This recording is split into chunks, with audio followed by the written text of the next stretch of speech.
Good evening, everyone, and welcome to the City of St. Gabriel Joint City Council and Planning Commission special meeting. And tonight's agenda is regarding housing elements in City of St. Gabriel. Today's date is Thursday, September 30th, 2021.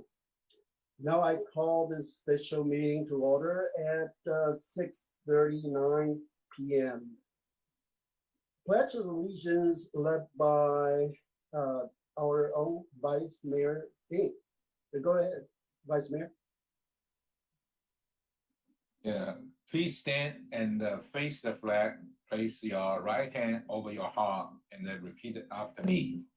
I pledge allegiance to the flag of the United States of America and to the republic for which it stands, one nation under God, indivisible, with liberty and justice for all. Thank you. Thank you. Clerk, a roll call, please. Mayor Leo, Here. Vice Mayor Ding, Here. Councilmember Harrington, Here. Councilmember Menchaca, Here. Councilmember Pu, Here. Chair Klawitter, I'm here. Vice Chair Liu, Here. Commissioner Juarez,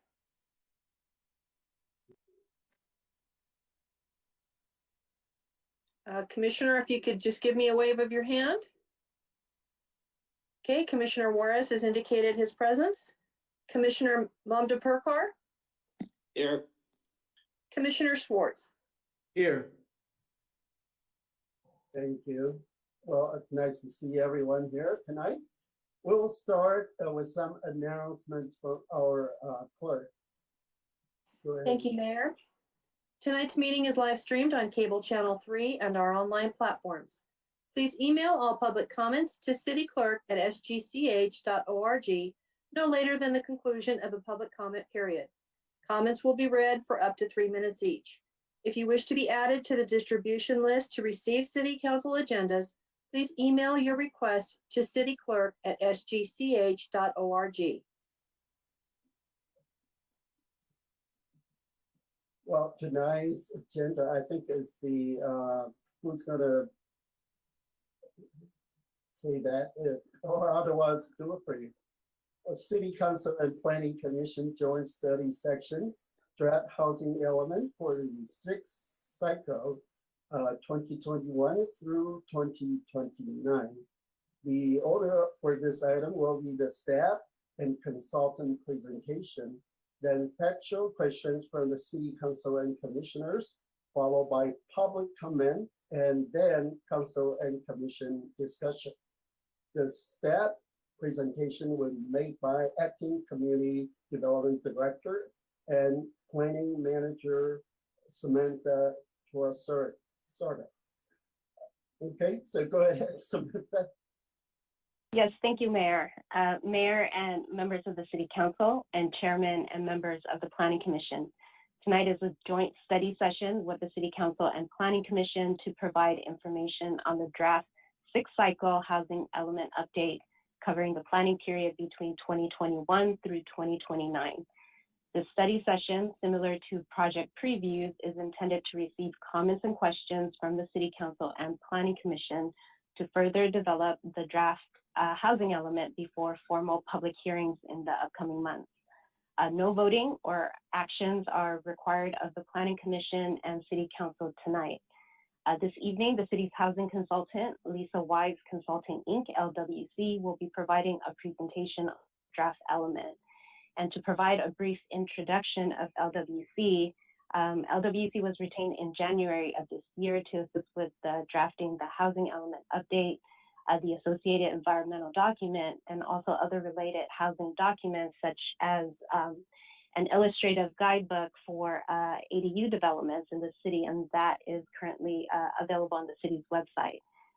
LWC has assisted over 20 jurisdictions in preparing prior housing elements in the previous cycles, fourth and fifth housing cycles, and is currently also assisting the cities of Temple City and Long Beach with their sixth cycle housing element, which is the current element. Following the completion of the housing element update, LWC will then proceed to working on a draft inclusionary housing ordinance and also updating the city's existing density bonus chapter. And both the inclusionary housing ordinance as well as the density bonus update will go through its own separate public hearing process when those documents are available. So with that, staff will now pass the presentation over to Jennifer Murillo and David Bergman with LWC. Thank you so much, Samantha. Good evening, everyone. Great. Next slide, please.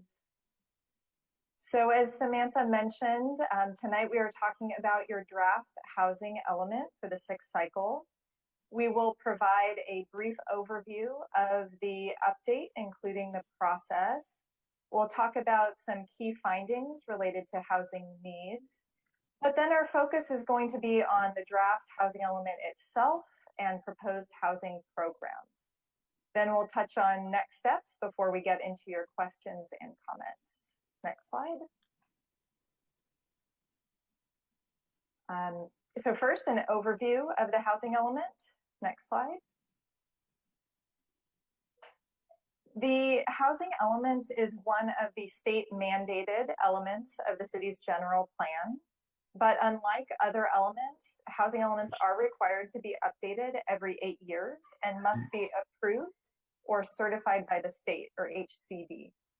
By law, housing elements must assess local housing needs, show how the city can accommodate its fair share or allocated housing need at all income levels, and establish goals, policies, and programs that serve as a housing action plan. Next slide. State law specifically outlines certain components that must be included in the housing element, which you'll see in the draft. That includes a review of the current housing elements programs, needs assessment that looks at demographic, employment, and housing trends. The site's inventory, we'll talk about that tonight. It identifies available parcels suitable for accommodating housing. Housing resources, an analysis also of housing constraints that looks at both governmental and non-governmental constraints. And then finally, the implementation plan with those goals, policies, and actions. Next slide. The state has passed and continues to pass a significant amount of legislation related to housing and housing elements. This includes more stringent requirements for identifying sites, housing sites, an expanded analysis for addressing and analyzing fair housing and segregation issues, and also additional penalties for non-compliance with state law. The housing element will comply with these new requirements. And even very recently, there are a number of bills that the state and the governor has signed that includes SB 9, which allows splits of single-family zoned lots and 2-unit developments on single-family zoned lots by right. SB 9 will go into effect in January, so it is unknown what the uptake of that bill will be. Therefore, we don't have any SB 9 units reflected in the housing element, as it is unlikely that HCD would accept those without any trends. Another bill, SB 10, also recently signed. That is a voluntary bill that allows cities to elect to rezone parcels to allow 10 units on infill parcels close to transit without any CEQA analysis. As that is a voluntary bill, not required by the city, it is not reflected in the housing element. Next slide. Now on to the process and outreach. Next slide. The housing element update process started at the beginning of this year, and we're now in the public review period. And that is public review with both the state, with HCD, as well as with the community. Based on the feedback we get during this public review period, we will prepare a revised draft housing element that will bring forward to Planning Commission at a hearing and then to City Council for a hearing and adoption. We're targeting having those hearings in November and December. Meeting those timeframes will be a little difficult for us, depending on when we get comments back from HCD. But we will ensure that we have a housing element adopted no later than mid-February. That is the end of the allowed grace period for adoption. Next slide. The public outreach process has included a dedicated page on the city's website, 2 virtual public meetings.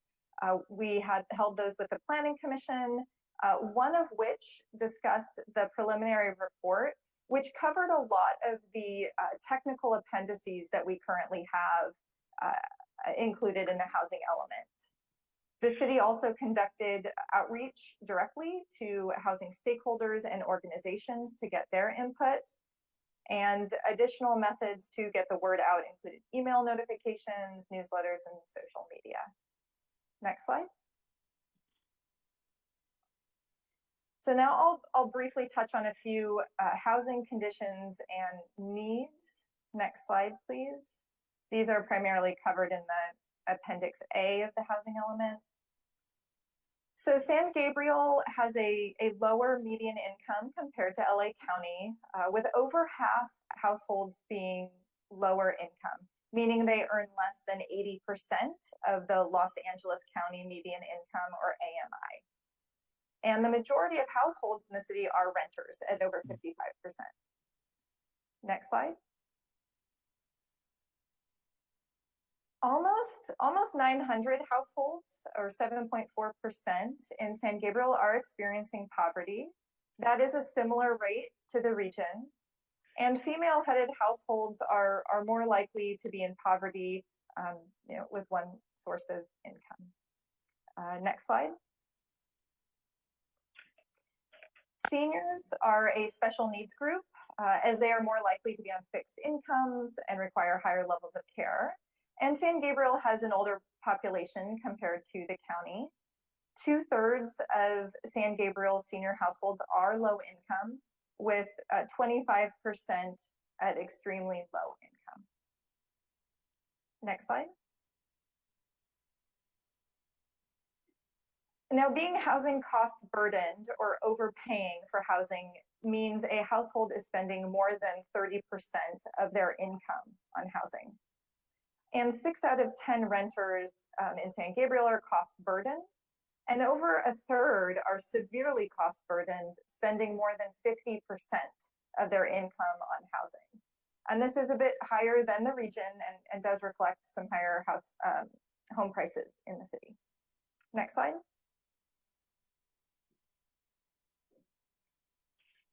The Regional Housing Needs Allocation, or RHNA, is the target number of units at specific affordability levels that each jurisdiction in the state must plan for.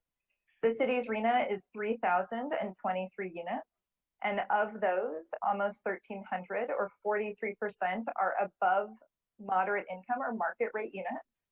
And the rest, the other 57%, are moderate income and below. The city is not responsible for building these units, but rather providing the capacity for these units through zoning. Next slide. Okay, so next we'll talk about the housing element itself. Next slide. The draft housing element is out for review. Again, we're about halfway through the public review period, so about a month in. And the main body of the housing element is focused on a summary of the needs and resources, and then is primarily the housing plan, those goals, policies, and programs for the city to implement to address the needs and issues identified through the analysis. 5 goals are included. Those are listed here. And multiple appendices are included, which include the required supporting documentation that's necessary according to state law. Appendix F, we note here the affirmatively furthering fair housing assessment that is underway. We have recently just completed that. It is just posted on the city's website, so it is now available for review. Next slide. So the sites inventory is a key component of the housing element. This shows the city's ability to provide capacity for that about 3,000 RENA units. And the RENA is shown to be addressed through 3 different methods.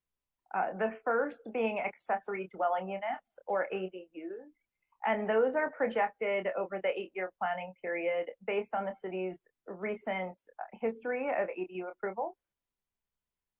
The second method is entitled and proposed projects. So these are projects that the city has already approved or is in process, but hasn't been finalized, received a certificate of occupancy. And those comprise a substantial portion of the above moderate RENA, as well as some low and moderate income units. The third method is the site inventory. And that reflects an analysis we've done to assess both vacant and underutilized land within the city that allows residential at primarily higher densities. The state uses density as a proxy for identifying income levels. So to be able to be eligible as a lower income site, it must allow at least 30 or up to at least 30 units per acre.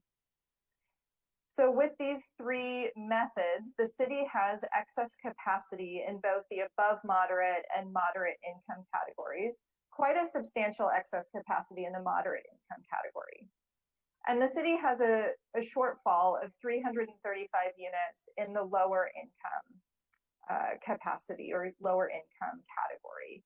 And this is proposed to be addressed through a program, which I'll discuss in a few slides. Next slide, please. Here's a map of the identified sites located in the northern portion of San Gabriel. The green sites identified, again, these maps are in Appendix B of the housing element. The green sites are identified for above moderate or market rate units. The brown or tan sites identified for moderate income, and the blue sites for lower income.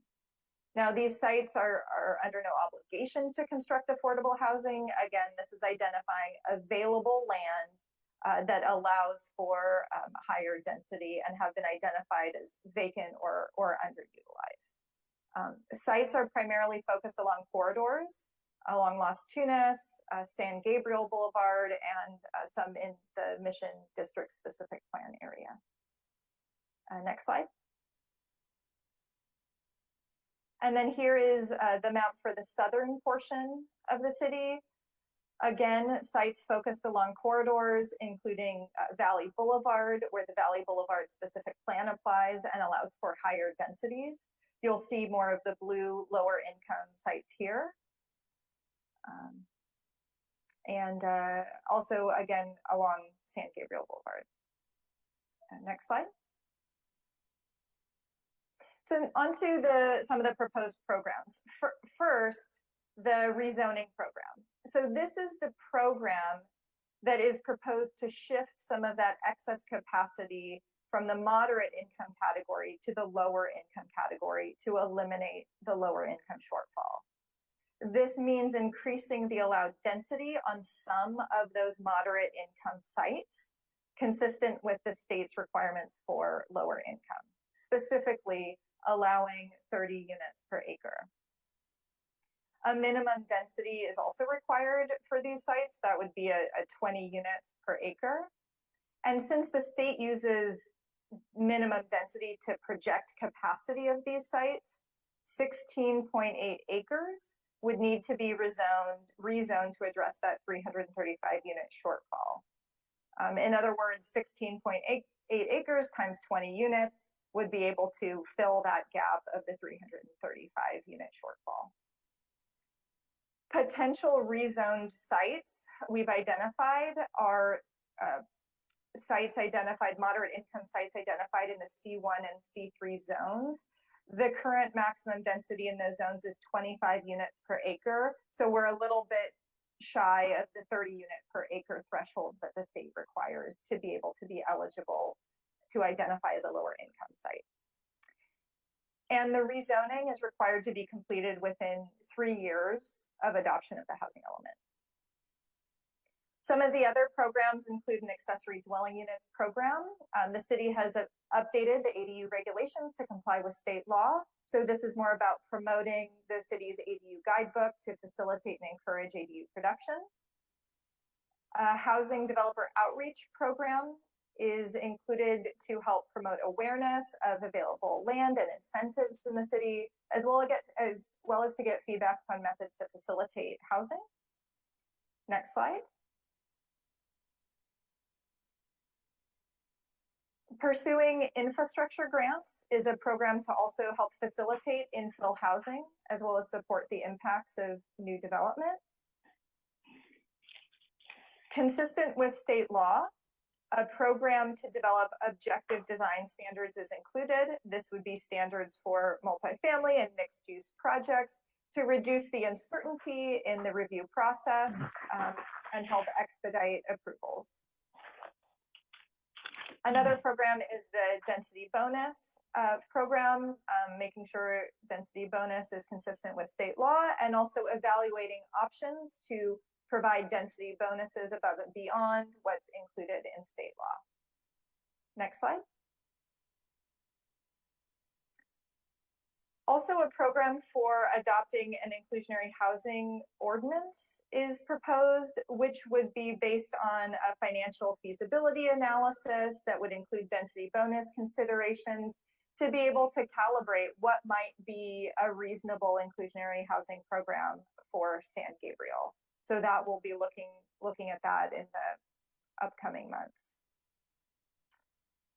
A safe parking program would allow places for overnight parking for people who live in their vehicle, where they could park overnight while transitioning to permanent housing.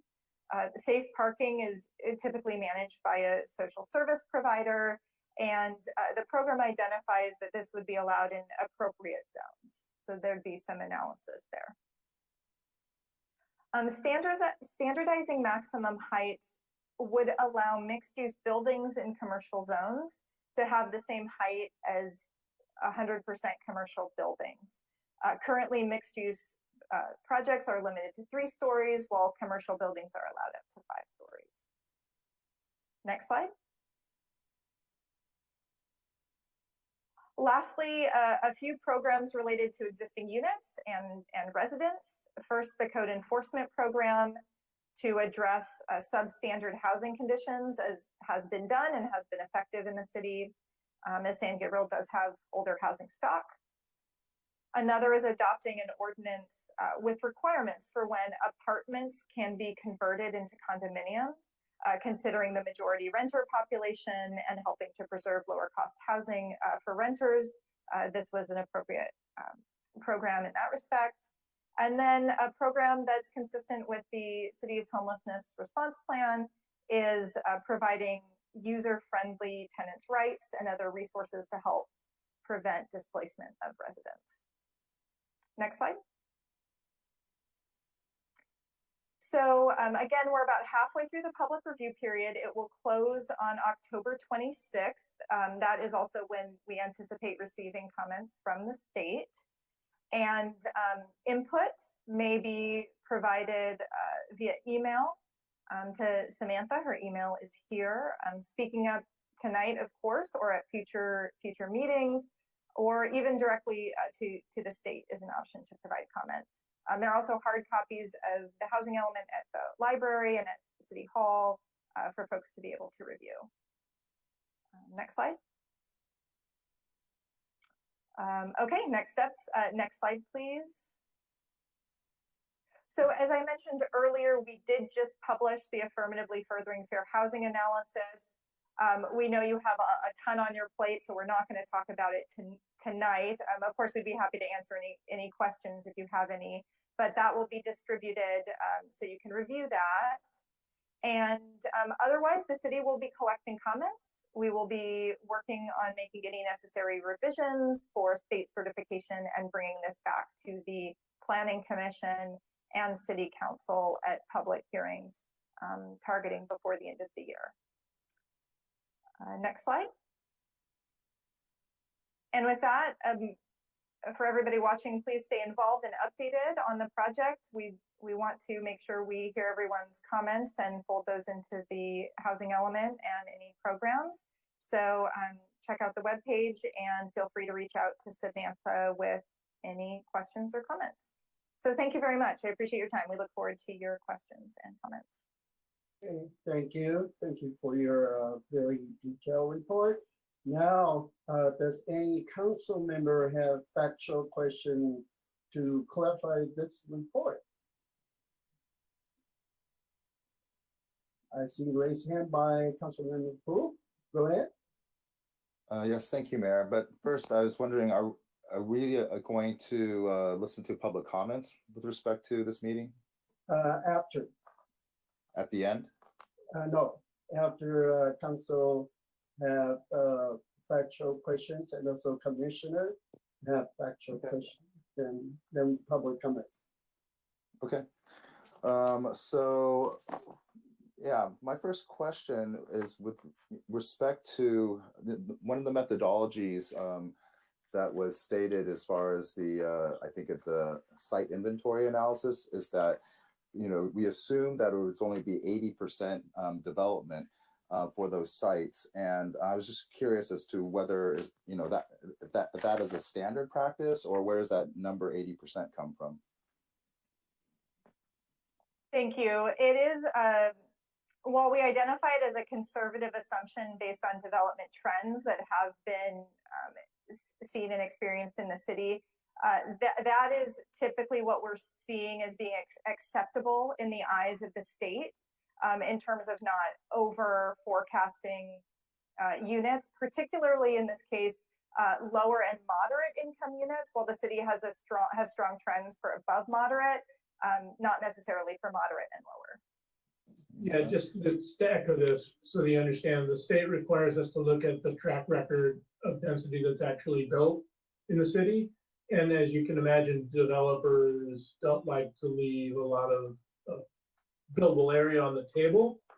And it may even approach, you know, 90, 100% of the available space, but the state doesn't accept that, even if you have that as a evidence. So we have to dial it back. And to be honest with you, 80% is about as much as they will accept, with evidence that you've reached 80% and beyond. Okay, I understand. Because in some cases, particularly for some recent larger projects, it's, you know, we actually exceed that number, but I can understand why, you know, HCD would perhaps not accept, you know, assumptions that built in, you know, a higher rate. One other question that I had to clarify here is that part of it, the housing stock inventory here states that, you know, there's 13,564 total units in San Gabriel, 7,483 single family detached households. But then when you do the math, then the next sentence says that the share of all single family units in San Gabriel is 67.6%. So that, I just wanted to clarify then the definition between, the difference in the definitions between single family detached and single family units. Do single family units also include townhomes and condos? Yeah, that percentage is accounting for both the detached single family as well as the attached. And detached single family, I assume that those would be what we normally think of as our typical SFRs, sort of R1 neighborhoods? Yes. Traditionally? Okay, got it. Thank you. That does clarify that.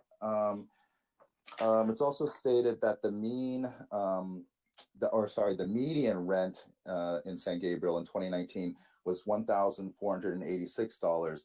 Is that amount meant to be for a one-bedroom place, or how is that supposed to be, like, for what type of a unit? That's from the ACS survey, so they don't distinguish between type. It's just all available rental stock. And that ACS data does lag market data, so you could get more recent market data off of Zillow, and we could supplement that here. But this is from census ACS data. Yeah, just to give you some background, people are of two minds about this. One, the ACS, is census data, so it's, quote, official. We can go to third-party commercial sites, and then people question, well, is that really comprehensive? Is it, are there errors built into its commercial nature? Make a long story short, generally there's some shortcomings with using ACS, but it has the advantage of being official data. But does ACS provide mean data or average data? That would seem to be maybe a better indicator of sort of, the cost and affordability of rental housing in the city, because, median might, if we have a preponderance of 1-bedroom units, which I don't know or think that we have, but then that would skew the median towards the lower end, whereas, average or mean rent would give us a sort of better picture of where the supposedly, the center of the bell curve might be as far as rental prices go. Excellent points. They do publish, because it's a survey, they publish a margin of error, but unfortunately they don't give us those kind of detailed descriptive statistics. Between you, me, and the doorpost, and now the public record and everybody who's listening, ACS, it probably estimates low on those medians. So if your gut feeling is, gee, that seems like a low rent level, that's probably what's experienced in most communities that use this data. Point is well taken. In a revised edition, we could, give Zillow data or apartments.com data, but usually people don't. People prefer the official data, just to contextualize it.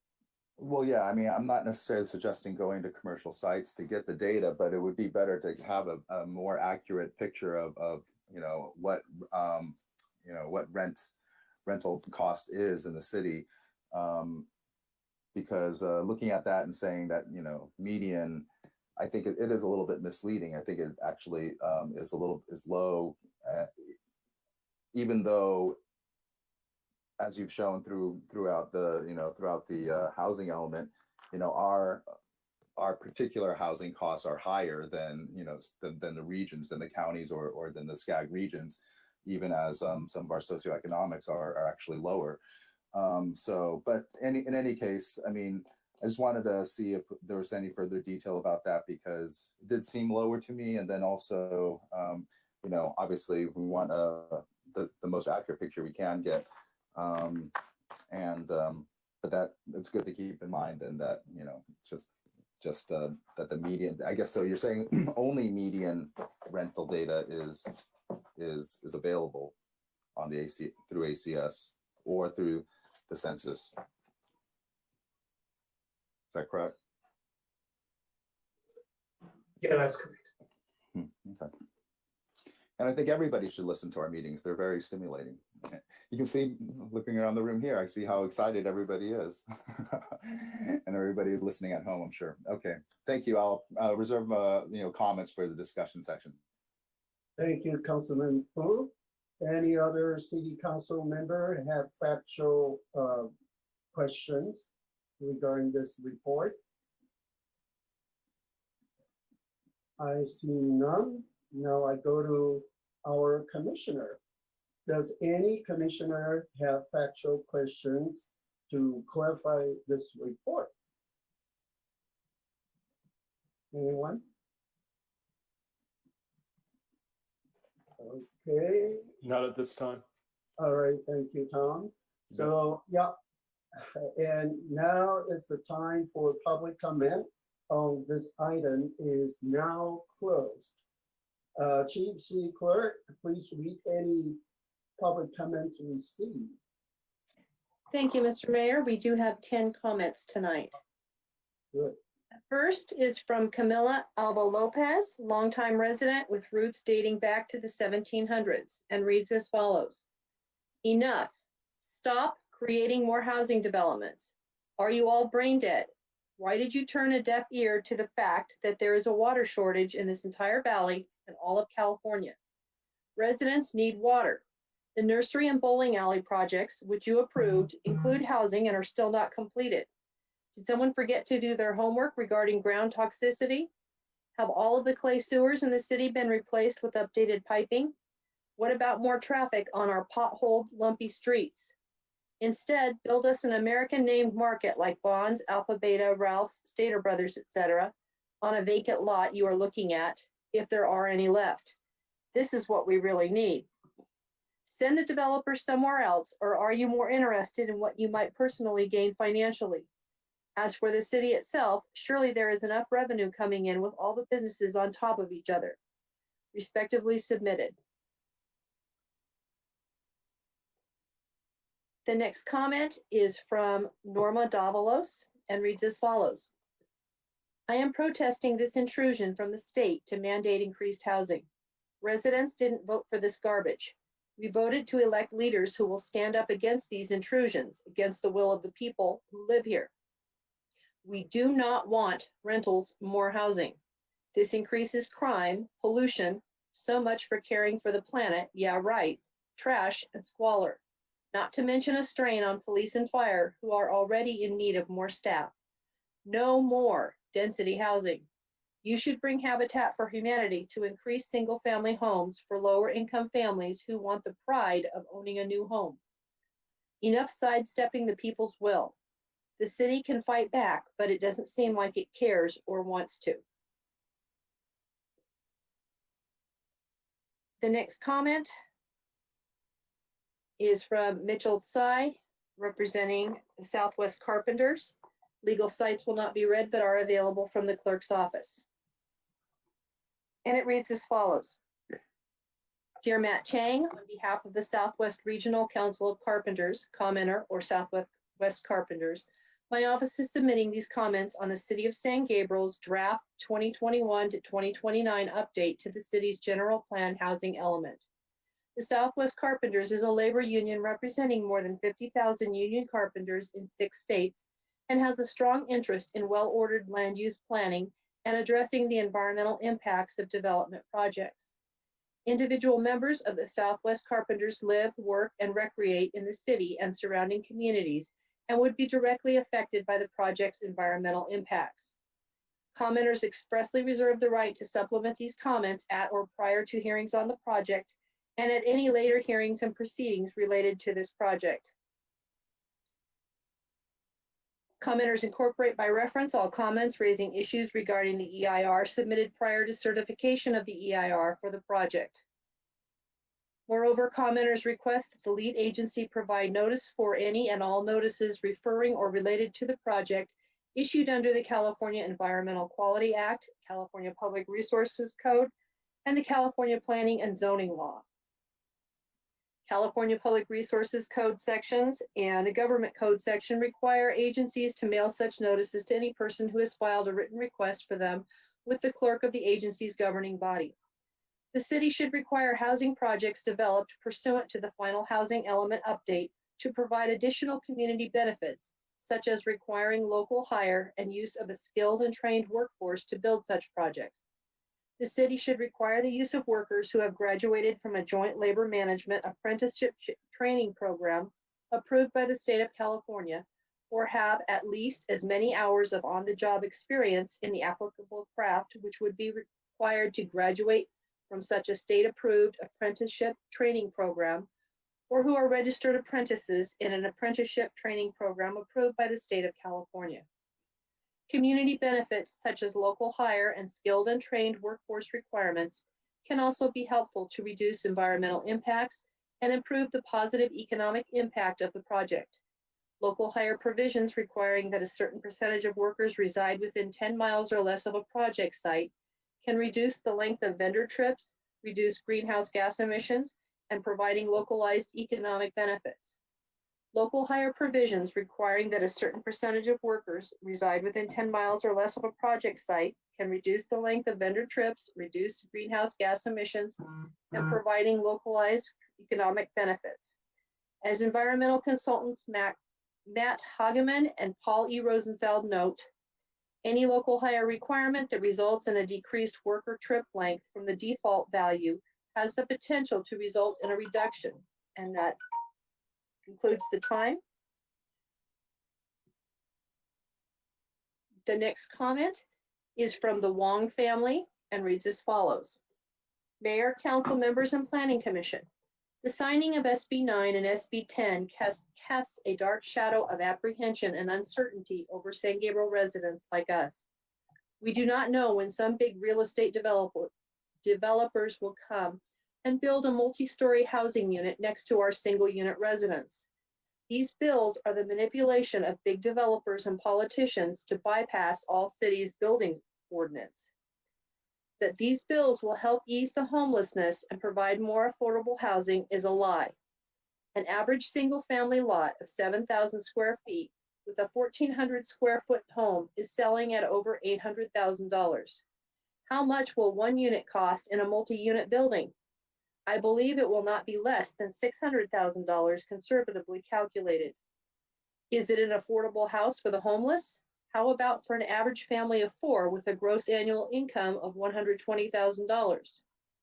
You all are San Gabriel residents elected to serve the city and us, San Gabriel residents.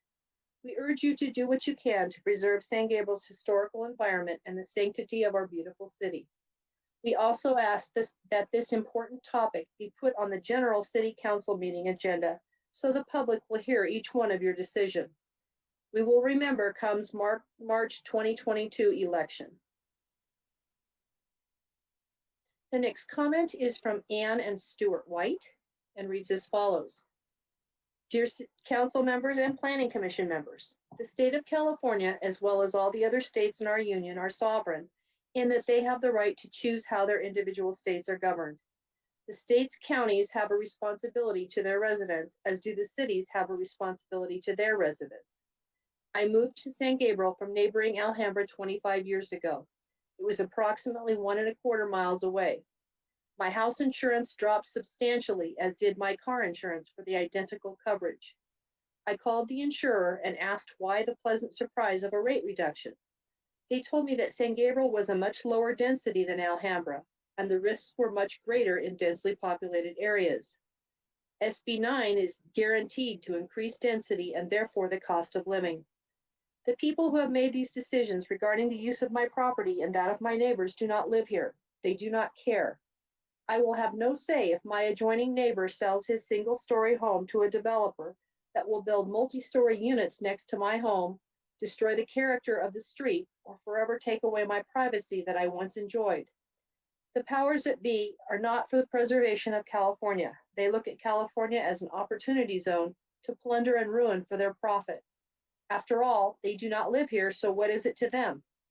What recourse do I have when my property value plummets due to an undesirable element that high-density living accommodations attract? Increased insurance premiums?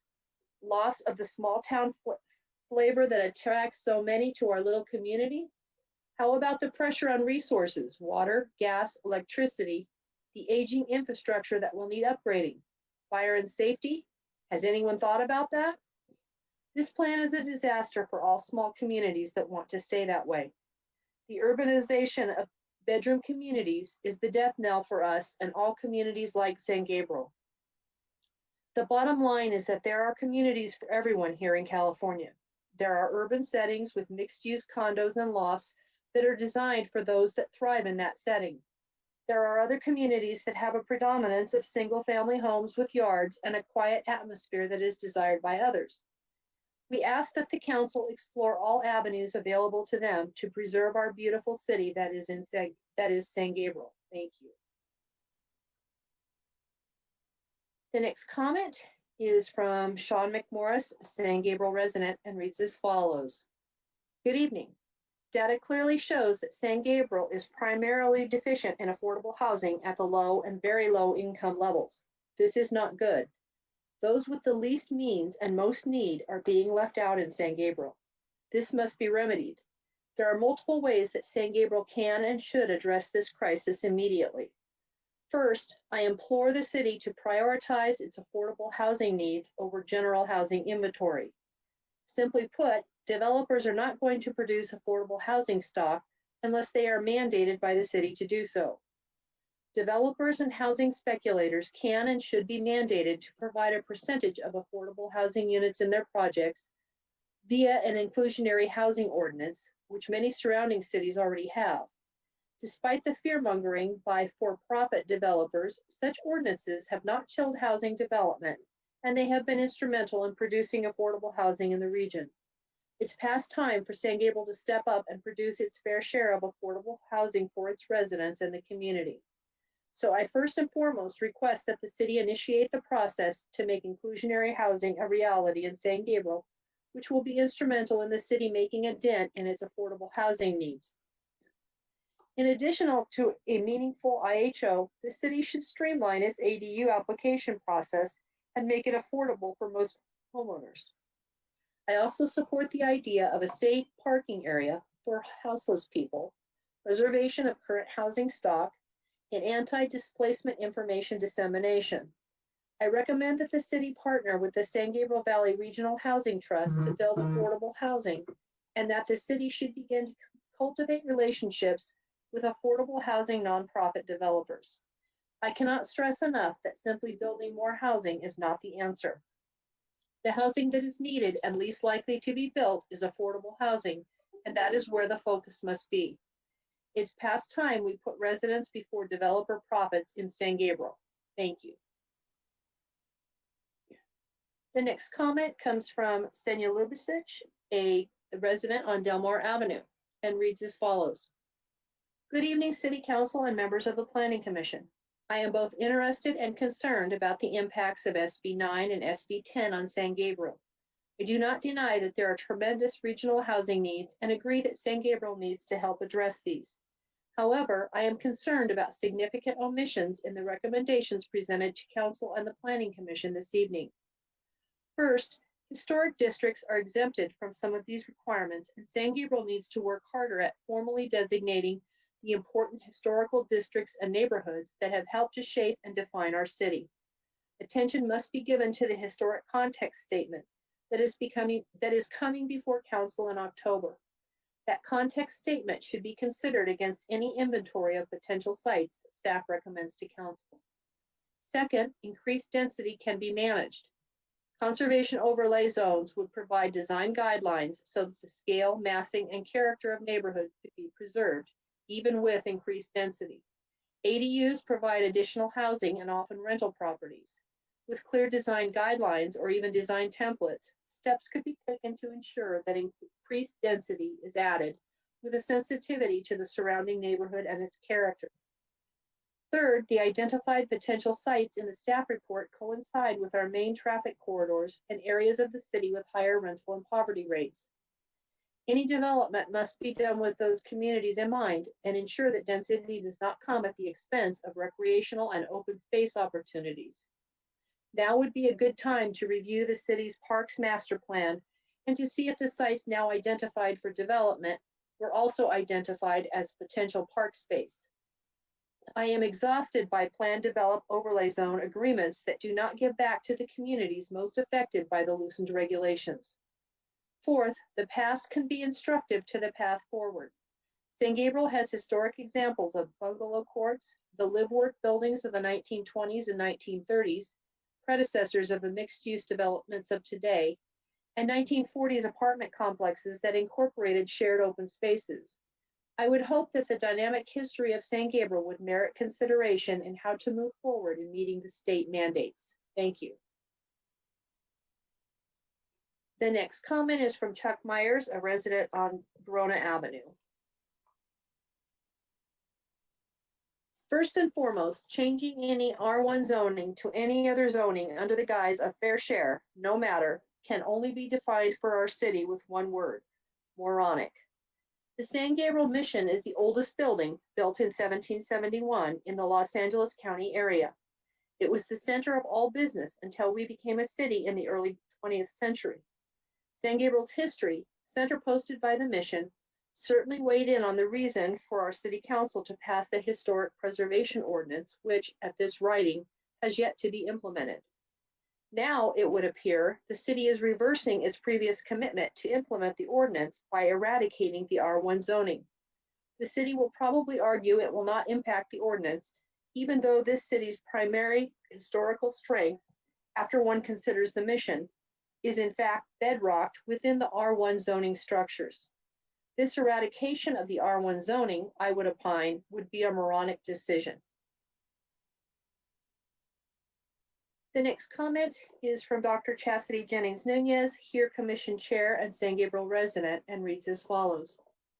To the City Council and Planning Commission members, the staff report on the city's draft housing element highlights the significant shortage of affordable housing in San Gabriel, particularly for extremely low, very low, low-income residents.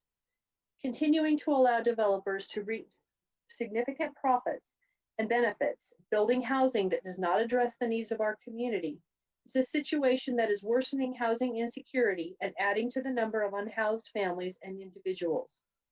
I strongly support an inclusionary housing ordinance that would require developers, particularly of developers with greater than 10 units, to include at least 20% affordable housing, and those with greater than 100 units to include housing that targets very low and low-income renters. Thank you. Our last comment this evening comes from Debbie Kilgore and reads as follows. Hello, my name is Debbie Kilgore, a resident since 1998. I am addressing a concern of the site inventory, northern portion of San Gabriel that is next to where I live. Do you realize that the majority of the site on South Arroyo Drive has never really been part of the city of San Gabriel when it was established in 1913? The Alhambra Wash flood channel divides that area. Yes, there are 2 addresses, but one has an Alhambra zip code. Since early 2000, someone has been trying to build on those 4 lots, but never has been able. It started out with 72 units, and the latest proposal is 22 condominium units. As of August 2020, when the city of Alhambra sent a 20-page letter addressing many concerns to San Gabriel Planning Department and Frank Lack owner, no word has been said. Since August 10, 2020, everything stopped. Can these concerns and questions be answered yet? But what is the cost of each condo to be? A bridge must be built first. Then all utilities be across the Alhambra Wash. Imagine the new price of those condos. Right now, 3 lots down from this property are 3-bedroom condominiums units selling for $1 million. How can anyone afford those condominiums? None of these proposed units will be affordable for this neighborhood or city. Thank you. And Mr. Mayor, that concludes the comments. Thank you so much, Sharon. And now it's time for City Council and Planning Commissioners to deliberate.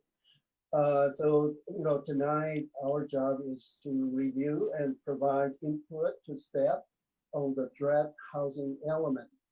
The primary tool used by the state to ensure local governments are appropriately planning for and accommodating enough housing across all income levels. So do I have anyone that want to start the discussion? Okay, I see raised hand by Councilwoman Chaka. Go ahead. Thank you, Mayor, and thank you to staff and the consultants. There's a lot of good information here, over 200 pages of information. So thank you for taking the time.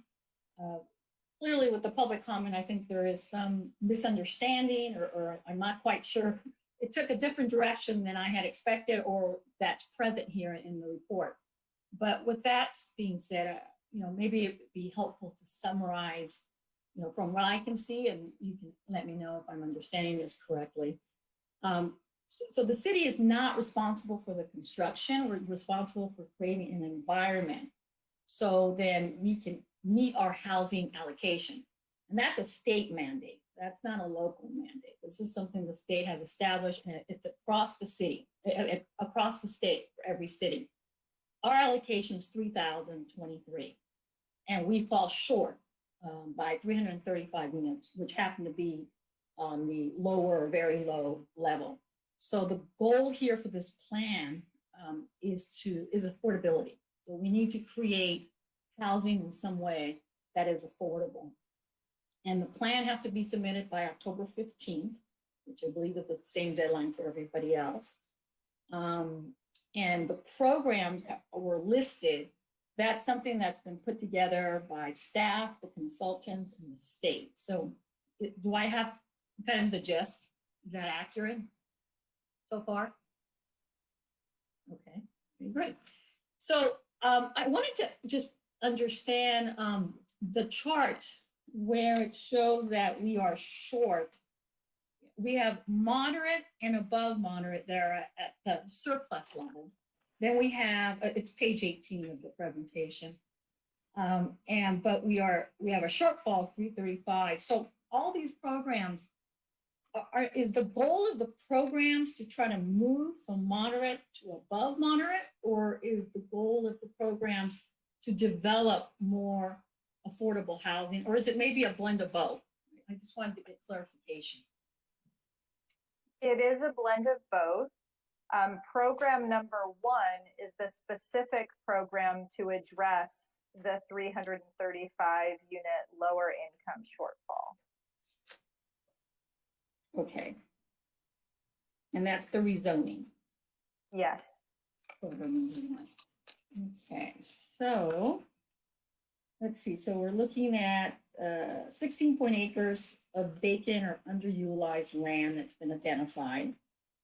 And so can you just elaborate a bit of how these sites were identified and the kind of incentives, especially for vacant lots, because we do have lots of vacant lots that have been here for decades. They're owned by families. They're not interested in developing. They're just sitting there.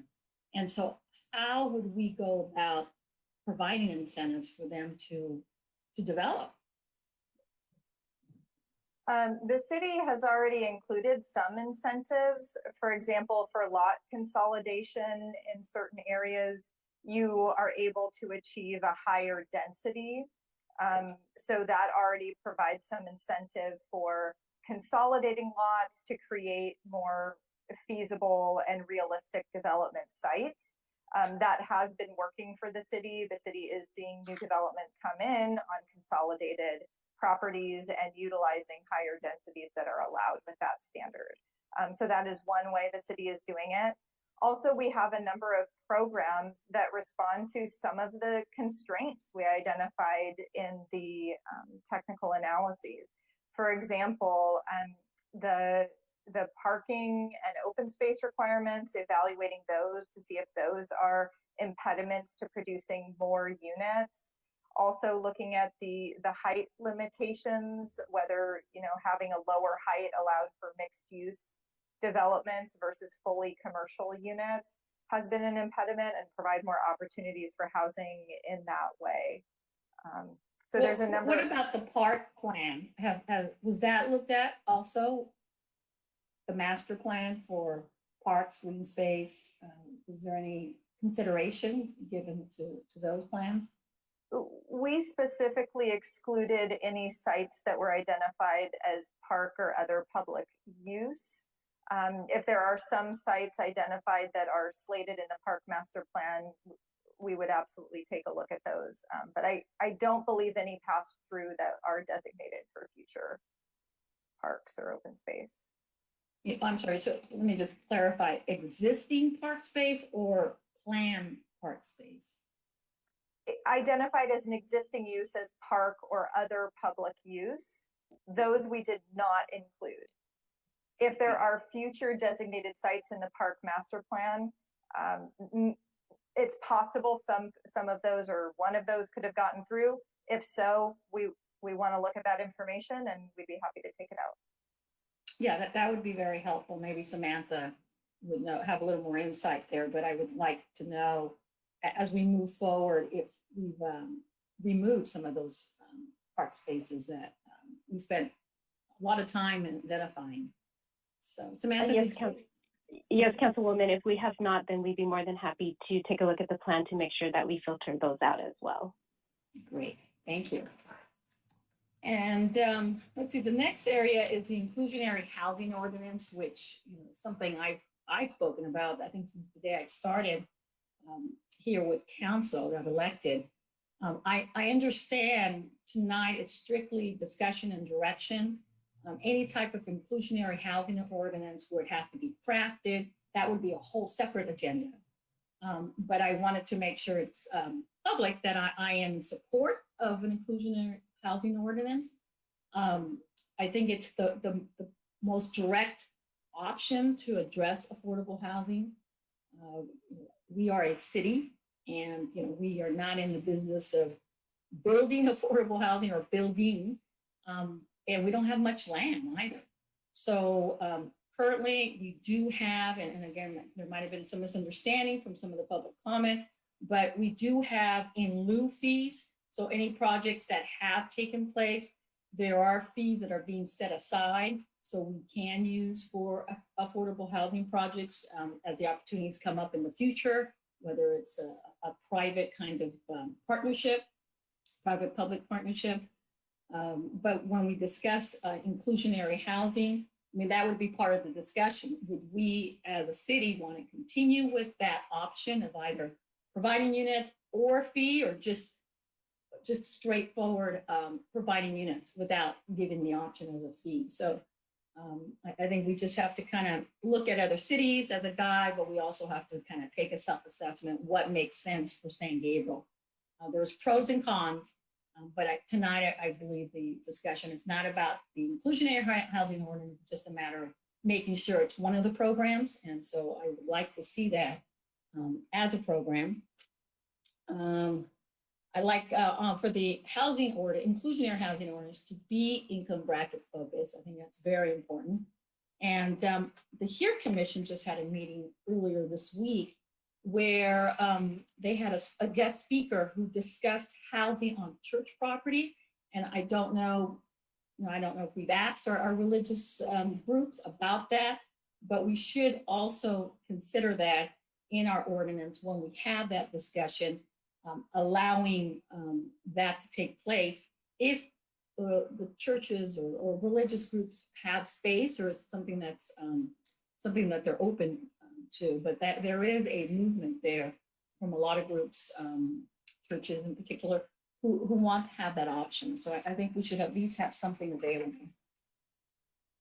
Regarding the anti-displacement information, the dissemination program, number 34, I wanted to see what kind of plan do we actually have that would be effective? Because I know during COVID, when we tried to disseminate information, when we try to do relief programs, we really didn't get that feedback or interest for that matter. And I'm just wondering, what would be the strategy to make sure that that type of program is effective for this community? Or is that too much detail right now? I mean, I understand we need to have a program, but have we thought it through? Because we do have a very unique community. Part of that program would be developing the detailed strategy to ensure that the way material is distributed is effective to reach the target populations that are most at risk of displacement. So some thought does need to go into that to craft it and make sure it is effective. That level of detail is not in the program, but your point is well taken. Okay, and how would we, what kind of resources do we have to craft a program that would make sense for our community? The city actually already has us under contract to help with this effort. So resources from the city have already been set aside to help us coordinate on that strategy. So will be in process soon. I see a hand from Councilmember Pu. I just wanted to thank you, Councilwoman Machaka. I mean, because I think in connection with this, it is critical that our materials that we disseminate are multilingual in the main languages that our community speaks. And I think that would go a long way. I mean, that's a sort of a bare minimum in terms of being able to craft an effective program in this area. If that could be reflected in the housing element, that would be, I think a step in the right direction. Thanks. Thank you. Yeah, I was going to also mention the multiple languages is just one barrier, but there seemed to be a lack of understanding, at least when we try to provide the rental program. there was this concern that it was going to be too much work, or there was going to be too much personal information being provided, with a whole host of things. So we would definitely need to work with an organization that understands the challenges and understands maybe some of the concerns. We want to help, but we need to be able to have the right people in place and the right strategy in place to be helpful. I want to mention a little bit about the recent housing legislation. There was SB 8, 9, and 10. And I want to thank the mayor, first of all, because he's been trying to keep us informed throughout the year about those. These bills, well, SB 9 was just signed, I think it was September 16th by the governor. And SB 10 is a recommendation. SB 9 is a mandate. But I noticed that this legislation is going to be discussed in detail at our October 19th council meeting. So for tonight, I just wanted to kind of see if I can get someone to summarize it. Because people have mentioned it. But my understanding, it's too early to measure the impact. It's not even going to take effect probably till January, I believe is what she said. It's similar to the ADU. In the beginning, we couldn't assess it. Now we know in San Gabriel is about 52 per year. The historical district is exempt. I think it was mentioned in one of the public comments, and I was able to confirm that. So one of my recommendations would also be that we take a closer look at these districts and determine or speed up any further designations of historical districts if we conclude, and I believe we are going to conclude after our October 19th meeting. I mean, those would be one of the things I would like us to move forward with. I'm not sure if it's part of this program or would it be for our October 19th, but we need to just be able to measure the impact, because there seems to be a level of fear and we really don't know yet. We don't have the details, but we are very fortunate that in the city we have historical districts and they are exempt. So it's a matter of trying to move forward and see what we can do at a local level, but this is a state mandate. Mark or Sam, was there anything else you'd like to add about SB 9 in particular, but maybe just this housing legislation, because there is this level of panic right now, it appears, from the public comment. Sam, you want to start? And I'll take over if I think of anything else. I doubt I will. Yes, Mark, and Councilwoman, there are a lot of information associated with SB 9 and SB 10. It gets into the level of details of minimum lot size and setbacks. And so there are a lot of development standards that are spelled out within the Senate bill. And so that information will be presented in detail to the City Council at the October 19th meeting.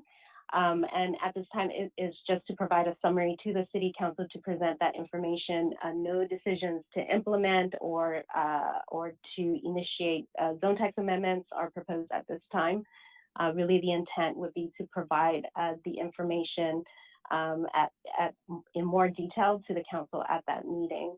And so essentially, SB 9 is allowing for the subdivision of property and the potential development of 2 units on the newly created lots. For SB 10, it is a matter of allowing up to 10 units in infill designated sites, and then also to be exempt from CEQA. So that generally summarizes the 2 bills. All right, anything else, Mark? I would only add that for SB 9, there is a requirement that the state allows for owner occupied for the current lot. So the fear that developers would come in and purchase neighborhoods and subdivide them is, I think, a little bit unreal or far reaching. So there are some protections for those owner occupied units.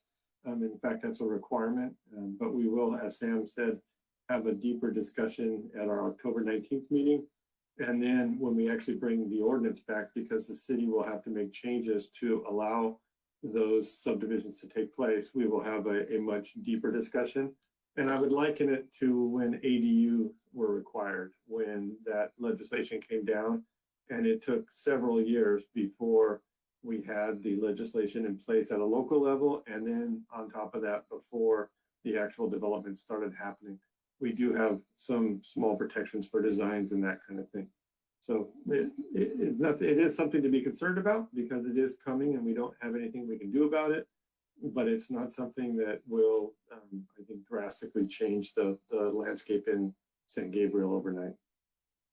Great, thank you. Thank you for alleviating some of the concerns there. Go ahead, Mayor.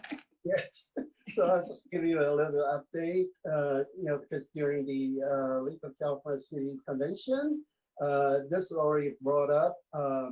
Well, one of the former mayor of Redondo Beach, Bill Grant, and also the current mayor of Yorba Linda, Peggy Huang, they started this referendum and take it to the voters. So we'll see, because I'm not sure the majority of voters would vote against this SB 9 and SB 10. But pretty much, I guess for now we just have to adopt those two bills and to reflect our zoning changes. But for SB 9, the minimum size is 1,500 square feet. So it's just tiny, and they can be divided into two houses or two duplexes. But for instance, the city of San Francisco, the center size is 2,500 square feet. So it's not, a whole lot bigger, but yeah, I guess in the city of San Francisco, they need to bring in more housing, more density.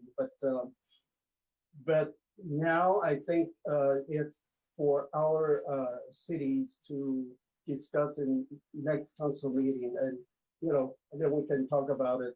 But however, for tonight's meeting, there are already so many public comments about SB 9 and SB 10. So in a way, we're not even including those yet. But yeah, so my question to Jane is, because if we are going to implement those in January, and because we have to report this in February, so I think by the time frame, I think we have to include SB 9 and SB 10. So is that correct or not?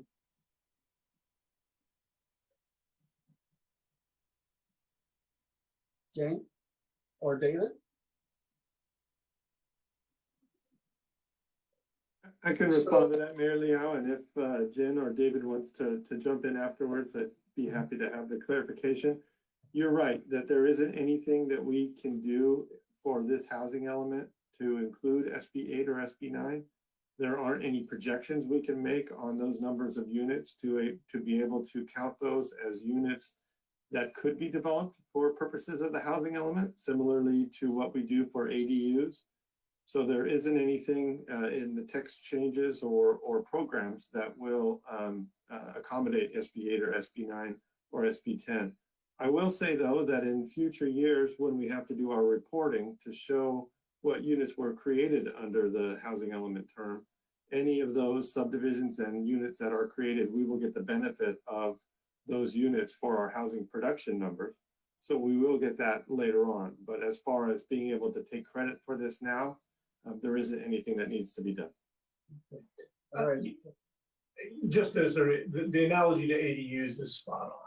So right now, for example, in the housing element, because the rules for ADUs changed mid cycle, again, these have to be updated on a regular basis. What is required is that you look at the actual production of units, what your historical performance is. And so since there's no historic track record for these subdivided duplex projects, we can't include them towards meeting the city's accommodation for dwelling units.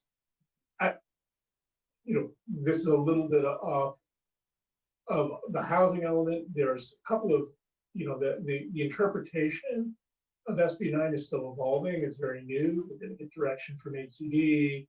There will be a lot of threshing out of this. I will point out that cities are allowed to develop objective design standards in their single family zones, and that may be something also that the city of St. Gabriel is interested in working on. Okay, thank you. I actually, my question is, and thank you, Mayor, was what the impact of SB9 was in this plan, if at all. And so there's no impact yet. But when we have our discussion on October 19th, we can discuss, as David mentioned, the design criteria and anything else that we have control over regarding those bills. Lastly, the participation from community members. I know it was definitely a challenge because the context statement was a challenge and we couldn't have in-person meetings. And so this also would be a challenge. How does the Housing Authority measure the success of the participation we've had so far? Is it just a matter of we have a plan, we did the outreach, but they don't look at the results, or how does that work? HCD does absolutely look at the results. What the state law requires is that the city conducts a diligent effort to reach all economic segments of the community. There isn't a black or white answer to what meets that criteria in the state's eyes. So the efforts that we've documented so far, which includes a website that's available in multiple languages, translation and interpretation services available at meetings, it falls within the umbrella of types of activities that the state wants to see, including the direct outreach the city conducted to housing stakeholders and organizations that provide services and assist target populations that we're trying to reach. So that doesn't mean that done on the draft is done, obviously has to be done prior to doing certain outreach and getting feedback. So the next version you see of the housing element will summarize feedback we've received and how it is responded to. There were in the housing element, there are some points that we've received feedback on when we released the preliminary report that had the needs assessment, constraints assessment, programs review. Feedback we received from those meetings has been identified and noted that we folded those into the proposed programs. But anything that comes from these more robust discussions will be documented in the housing element, as well as how they've been responded to. And my understanding is that the public can continue to provide comments until, I forget the date. What was that date? Noted somewhere. The close of the official public review period is October 26th, and we would love comments before then because it is much more efficient, obviously, for us to fold those in before we bring it to hearing with Planning Commission. So that would be ideal. But of course, we will continue to accept comments until it's adopted by City Council. So October 15th is the date that it goes to the HCD. And is that, or maybe we can go through the timeline, because my understanding is October 15th is HCD, then it goes back to the Planning Commission with the feedback from HCD, then after Planning Commission, it goes to Council. So October 15th is the deadline for housing elements in the SCAG region. The state allows for a 120-day grace period after October 15th. So that gets us to mid-February. So there is no penalty for the city to not have an adopted housing element by October 15th.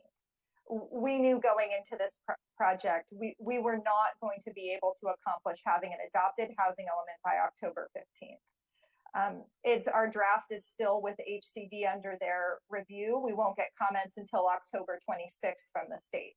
So we're going to have to take the comments after the end of October, combine those with all the public comments, produce a revised draft that will go to hearing, and then be submitted to HCD for review and certification. So the deadline that's really the realistic target that we cannot extend past is mid-February. Okay, so October 15th is to more of a first version, kind of, to kind of flesh out some issues that HCD could give back to us so we have time to respond. Well, honestly, the October 15th deadline is really irrelevant to our process at this point, because the draft is with HCD for review now. So there are no timelines that are affected by the October 15th date. I wouldn't even worry about it at this point. Just know that we will have an adopted housing element before mid-February, and that will be the next time it goes to HCD. Okay, great. Okay, and that is all for now. Thank you so much. Thank you, Councilwoman Menchaca. Any other council member or commissioners have questions or discussion? I have some questions, Mayor.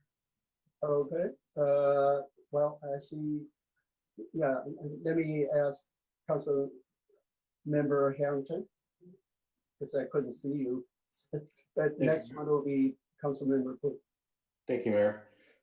Yeah, there are some things I'd like to clarify here because to me, it sounds like it's really just a state mandated, basically a state mandated density that we have to go through and see how much more dense can we make our city to meet these requirements that were not voted in by anyone in San Gabriel. It's mandated to us by a third-party entity that the state says has jurisdiction over the zoning in San Gabriel, basically. That's the way I see this. There's probably 30 ways to spin that.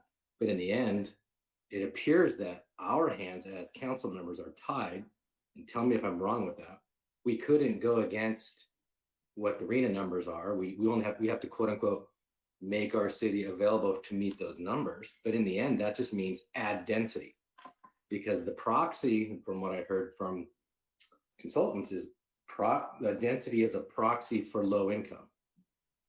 So in other words, they're trying to justify density through low income so that people can't argue against it.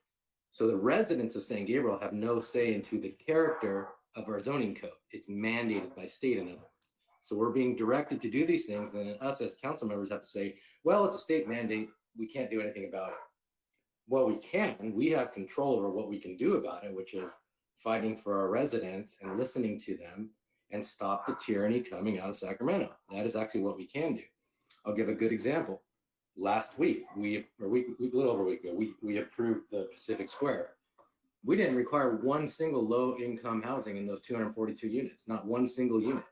We had some deference. We had some stuff that's built off-site. We had some money, but that didn't build a unit in that development. So if we're trying to get diversity of income in a development, we failed 100% on that. There are no very low-income units there, whether through rental or through sale. So yeah, it sounds great, but we had a great opportunity because, in my opinion, and why I voted no on that project was that we weren't servicing our community. That was, if we're going to add density, we should service the potential low income and attract low and very low income people to those types of developments. Then we get diversity of income in one spot, not creating, let's call it a development of very low income and low income, because that's defeating the entire purpose of having very low income and low income housing if you're going to do it in high density, because you're not really doing it in high density. You're just using that as an excuse. So I would propose that no matter what public comment we receive, it does not matter. It just doesn't matter, because the public can speak to us till they're blue in the face, and our decision is going to be the same. We're going to say, well, our hands are tied. It's a state mandate. We have to do it. So to me, this kind of just it's the way Sacramento has been operating for the past 25 plus years. It's getting more and more and more that it's centralized power in Sacramento and they've taken the power away from elected officials that represent their communities. I, for one, believe I'm elected to represent the people of San Gabriel, not the people of Alhambra, not the people of Sacramento, not the people of Los Angeles County, and not anyone else. So when I see this as an affront to all 5 council members, we have the capability, we have the ability, and we have the duty to our residents to make these decisions. So I don't accept that our hands are tied. I think there are things we can do, taking action, including legal action. We can join. There's plenty of lawsuits already if anyone's not aware of that. This is a very thinly veiled, all of these things are very thinly veiled buyouts. I'll just call them payouts or buyouts by very large corporations like BlackRock and others that have portfolios of 60, 70 billion dollars in residential real estate, not commercial. So what they're doing is this is a scheme so that they can force high density development at their will. And we're all making all of these comments that as if it's something we have no control over and we're just passengers in this. We were elected not to be passengers. We were elected to be leaders. So I don't agree with this. Regarding the inclusionary housing, I think that's a great thing. And I have a technical question there. If density is a proxy for lower income, is there a maximum amount of very low income we could require from a 200 unit, 300 unit building? I mean, could we say we want 20% low income or very low income? Or that's my question, because the real world application is we just gave an extra 120 units and really got no extra bonus from that. We got a per unit bonus, but it was a discretionary decision that the council made that we got straight line exactly as if it was built within the zoning guidelines when it was not. So is there an upper limit of what we can require for inclusionary housing? I will say, in terms of what a city imposes for inclusionary housing, the state wants to ensure that is not a constraint or barrier to the production of housing.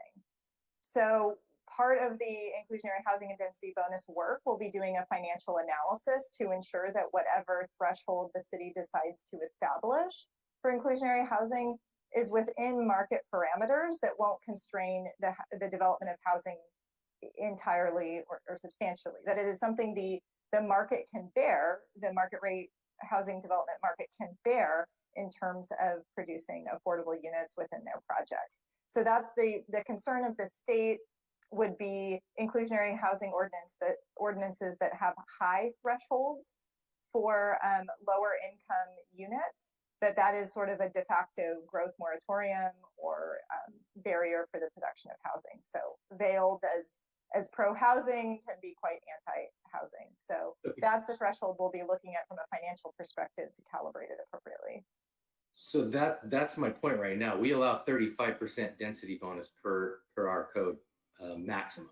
So if you're FAR, and they're trying to get rid of FAR, so let's not say they're not. That's part of what's going to happen next is FARs go away. They will be called whatever name that Sacramento decides to call them. So right now we base it on FAR.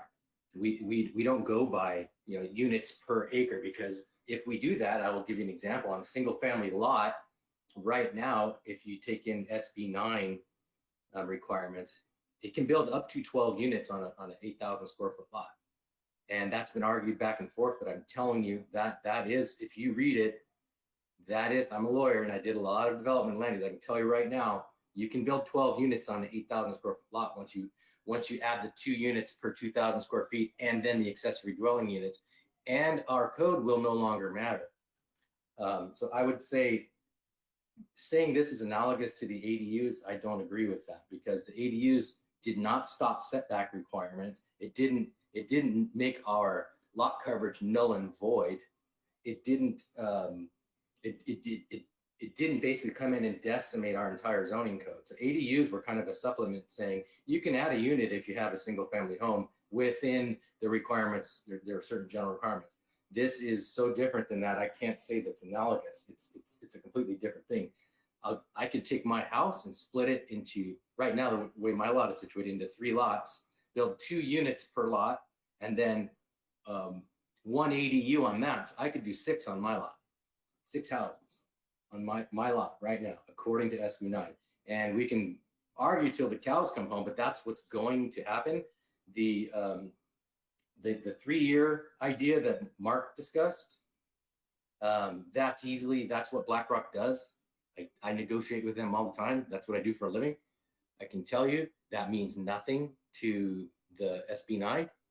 And I can tell you exactly how it's going to happen. They're going to come and knock on your door and say, your house is worth $1 million, John. Here you go. We'll give you 1.6 million if you allow us to develop it. Who's going to say no to that? Not only that, we'll give you profit sharing for whatever we sell. It's just called a wraparound deal. So I can, as long as I've lived there 3 years, that covers it. And I've read through the 3-year thing. It's easy to contract around. So they're going to approach everybody that's lived in a house for 3 years and offer them an exorbitant amount of money. And guess what? A lot of people are willing to take that kind of money. And the reason I'm saying this gets back to this, and I know people are thinking this doesn't have anything to do with our housing element. Well, why aren't we putting every potential lot as what the potential is? Because if we started going in there and calculating it, SB9, if we went to 10%, not 80%, 10% of the potential impact, we would be putting 60,000 units in this city. I'm not kidding. That's with the number of lots we have. And so not including that in this is something that's setting us up for disaster, because not only are we now not going to have the R1 buffer, it's going to go away. Now our commercial is going to be overly dense as well. And so I really think that's something we need to talk about in October, is we have to have these, because this is an 8-year plan. It's not a 1-year plan. I mean, I know we update it every year, but this is something that we're trying to meet numbers that are put upon us for 8 years. So I think that has to be something that's included in that discussion. Another reason that I think this is entirely different than the ADU is it completely overwrites the San Gabriel's parking ordinance. It no longer applies. And let's be clear about that. You can split your lot and you're not required to build garages. You're not required to have off-site parking. It can be on-street parking. So basically the city's parking ordinance goes away. So why even bother discussing that? I mean, it's part of the bill. You can look at it. So the long and the short of this is, I think if we're going to do a compliant housing element, it should take that into account. I don't think it would be, I would argue it would be abdication of our duties if we weren't including that. And I really think the public, I will tell you this, the public has an innate ability to spot things. And I don't think the public was wrong. I agree with all of the public comments here. We need inclusionary housing. It should not be a penalty on developers, but I think it should be maximized. I really do. One of the comments was very insightful when it said, basically, like, I forget who said it, but it was something along the lines of adding density in R1s is not solving the issue of low income housing. It really is not. And neither is requiring higher density in like commercial and mixed use. Though that's not what's going to solve low income, because these houses, these new units, unless we make them, they're not going to be any less than $800,000, and that's by no means affordable to anybody. So if we don't have a very solid and rigid program, I really think that and objective. I think objective was the great word, because they're asking us to have objective design standards. I'd like a little more clarification on what exactly does that mean, because I think when the public hears what that means, they may have a different understanding of what the objective design standards are. How does that differ from our current design standards, in other words? I just want to clarify one thing. When I said this is analogous to ADUs, it's analogous in how HCD will treat it as a factor in evaluating compliance in your housing.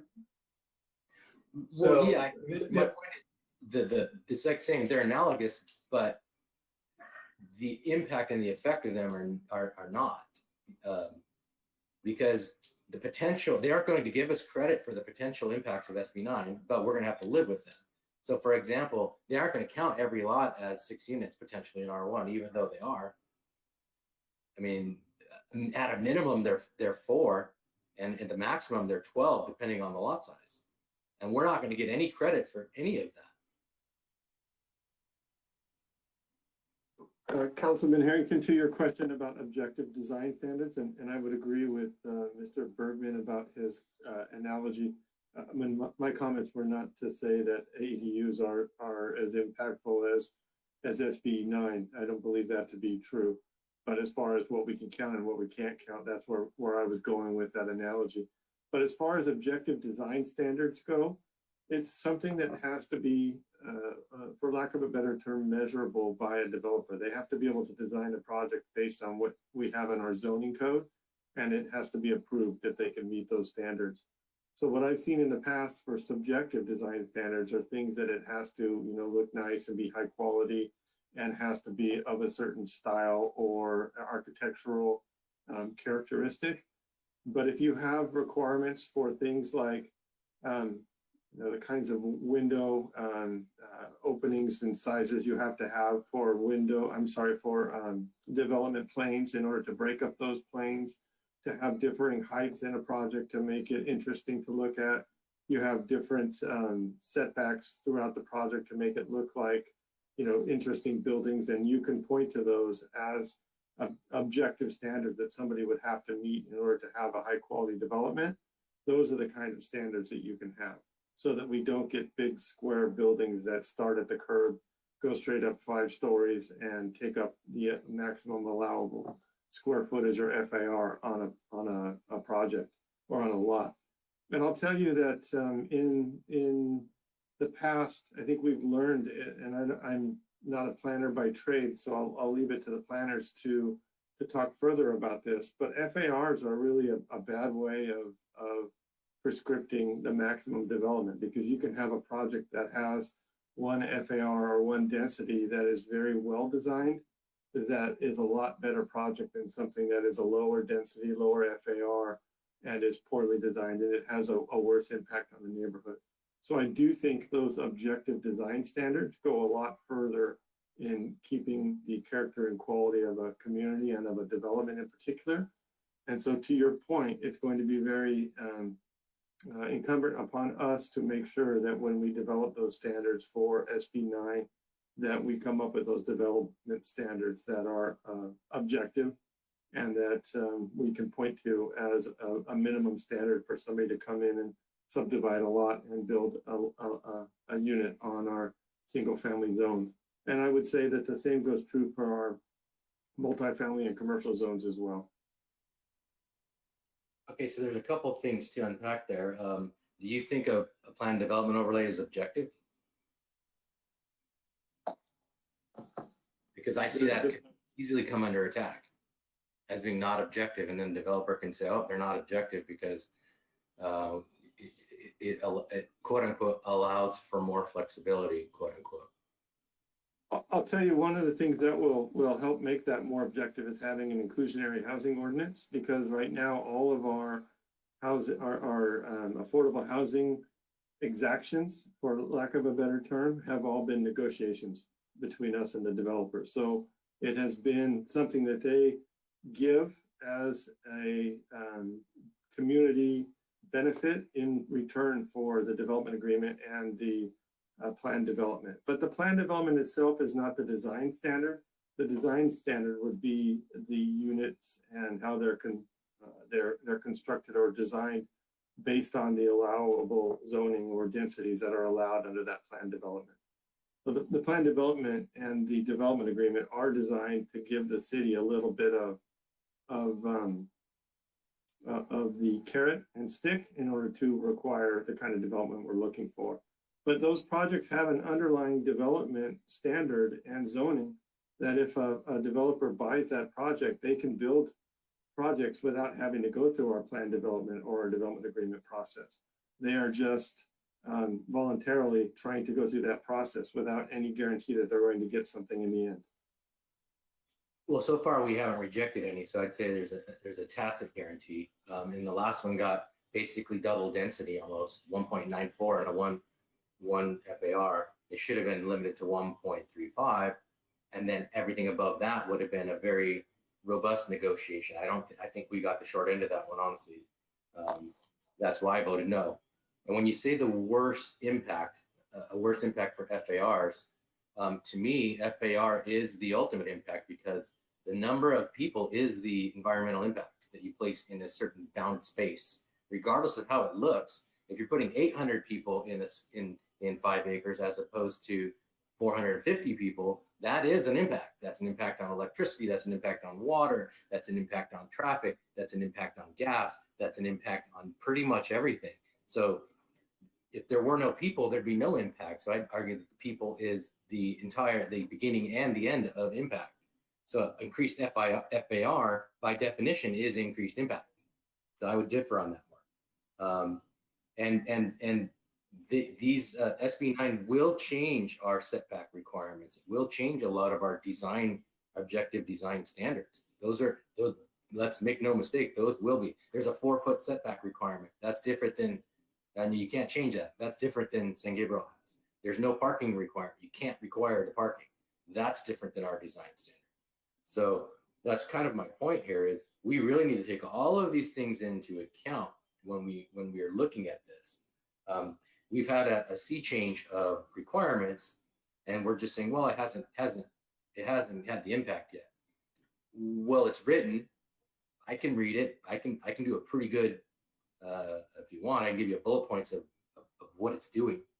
I mean, I took pretty good interest in it. I mean, it pretty much overrides our control of density. Even in high risk fire zones, for example, it's completely gone. That was removed, which I thought, that's a very strange thing. Why would they specifically target that? And another thing they used is the definition of urban is any city over 2,500 people. So now San Gabriel is urban. We're no longer suburban. We're urban. That's in the definitions. So anyone that wants to go look, I've read SB 9. I don't know how many people here have. I mean, it's there's so many things bad about it. It's a tire fire. Honestly, it's a tire fire coming out of Sacramento that anybody that voted for that should be ashamed. And I'll say that to anybody that voted for it to their face.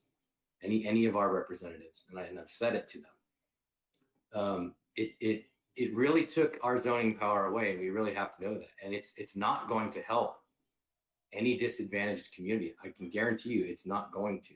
That's not what it was meant to do. It's meant to put money in the pockets of developers. That's it. That's the beginning and the end of that. So it's really just a takeover from private equity real estate holdings like BlackRock and other big people that own 6, 8, 10,000 single family units in LA County alone. Not to mention the United States. They have a $60 billion portfolio across the United States, and they're doing this to more and more states. California was their test market, and it's going to start rolling into other states. So my point here is, I think we need to address this proactively. We need to include all of that without rezoning any of our commercial, and just say, hey, our R1 is going to take care of that because of SB 9, and then see what the state says. Are they going to say no, SB 9 doesn't allow any of that? Because they would be arguing against their entire bill. So I really think that has to be responsibly. It has to be in our housing element. If ADUs can be accepted, and every ADU is a quote unquote potential, not every single homeowner is going to develop an ADU, just like not every homeowner is going to try and split their lots under SB 9. But it has to be, it's a law for Sacramento to sit here and say that we can't plan for that. They just mandated it to us. How can they say we can't plan on a mandate unless they're saying we don't have to follow it? Because we do have to follow it until we fight it and win. That's the only way. Until then, we have to plan for the worst, which is the density that's mandated by that. The minimum density. We don't have to go with the maximum. Let's say every lot gets split in 2. We just doubled the amount of lots in San Gabriel. Now let me ask you this: Can because they're not developers, can we require them to be low income when they split? I don't think so. That's not, unless we put that in our inclusionary. If you're splitting a single family resident and one of the houses, or if you split it in more than 2, let's say 3, 30% have to be low or very low income housing. I would say that's fair. So I'd like to see some proposals and some proposals like that. And I'd like to see our city attorney and our planning specialists look into that. Can we put inclusionary housing on R1 zones? Because they're being treated as developments now. Let's make no mistake. They are high density developments in R1.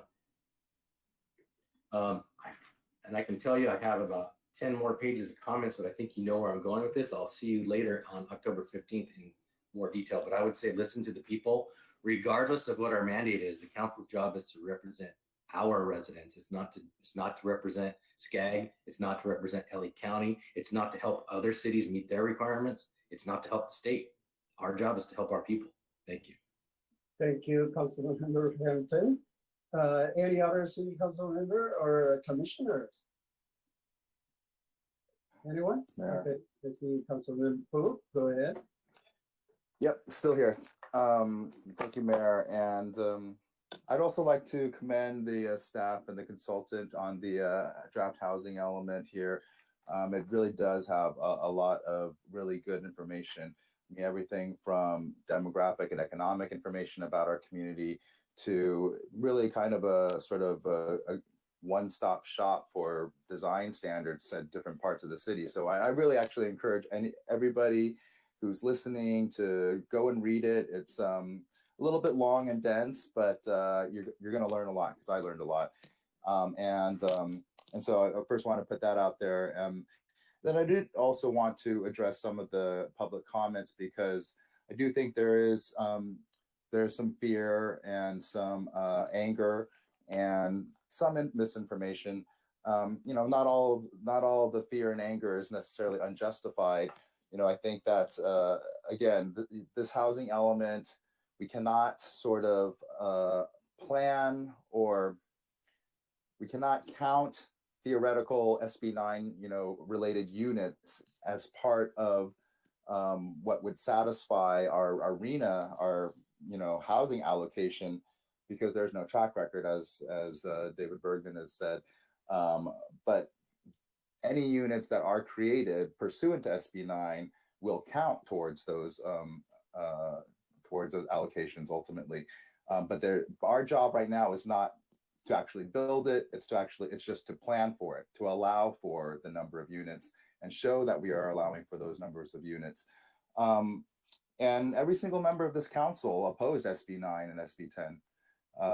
It was passed and signed by the governor despite that. I don't know any city in San Gabriel Valley that was in favor of SB9 and SB10. But it's here. It's law that was passed and is signed. So yes, we will obviously continue to address it accordingly. I think it's an interesting idea if we can impose inclusionary housing or like affordable housing fees, with respect to some of those lot splits, because if that's the stated purpose of the law, then maybe, that would be something to add. It's not just for the larger projects and developments, but also for these types of projects and developments.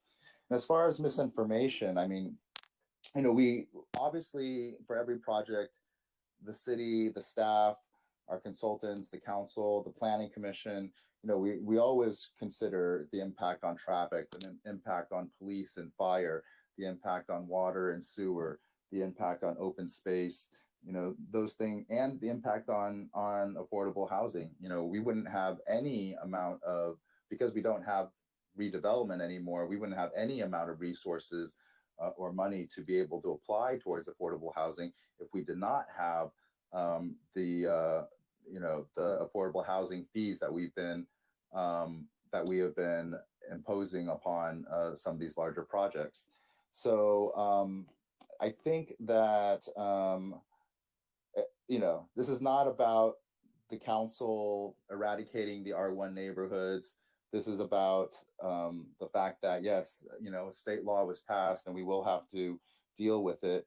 Our job here is to, make sure that this housing element plans for and allows for enough units to cover what our allocation was. Even that was something that I didn't agree with. Many of my colleagues here did not agree with the methodology that SCAG had, implemented with respect to how RENA was done, but it is what it is. And so we have to account for those. And we do have a deficiency, particularly in the low and very low income levels. So that's the task at hand. And I will say that, you know, I was a little bit surprised to find out that 58% of our community is in the low income category and 18.4 in the very low income category. These numbers are slightly higher than, you know, what is true for LA County and the region. And I think that shows that, along with the fact that there's a very high percentage of our renters are cost burdened. I think it's over half, if I can find it somewhere. Over half of the renters in our community are cost burdened, meaning they spend more than 30% of their income on housing. And I wanted to say it was something. Oh, I can't find the data now, but a pretty significant percentage of those too that were extremely cost burdened. I think these are all in line with what we already know, which is that there is a housing crisis, and this data shows that it's not just, you know, the theoretical sort of reference to the statewide housing crisis that we oftentimes see and hear, you know, being 3 to 3.5 million units short throughout the state. But right here in San Gabriel, I wanted to find, I don't know if maybe Jen or David, you can help me. There's a section that talks about the percent, like basically age and how age relates to housing and rentals. Let me see if I can actually.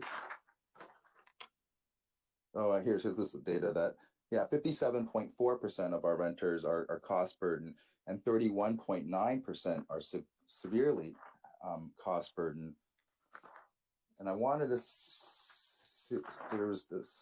I wanted to highlight another piece of data, which was about how younger renters or younger residents of our oh, here it is.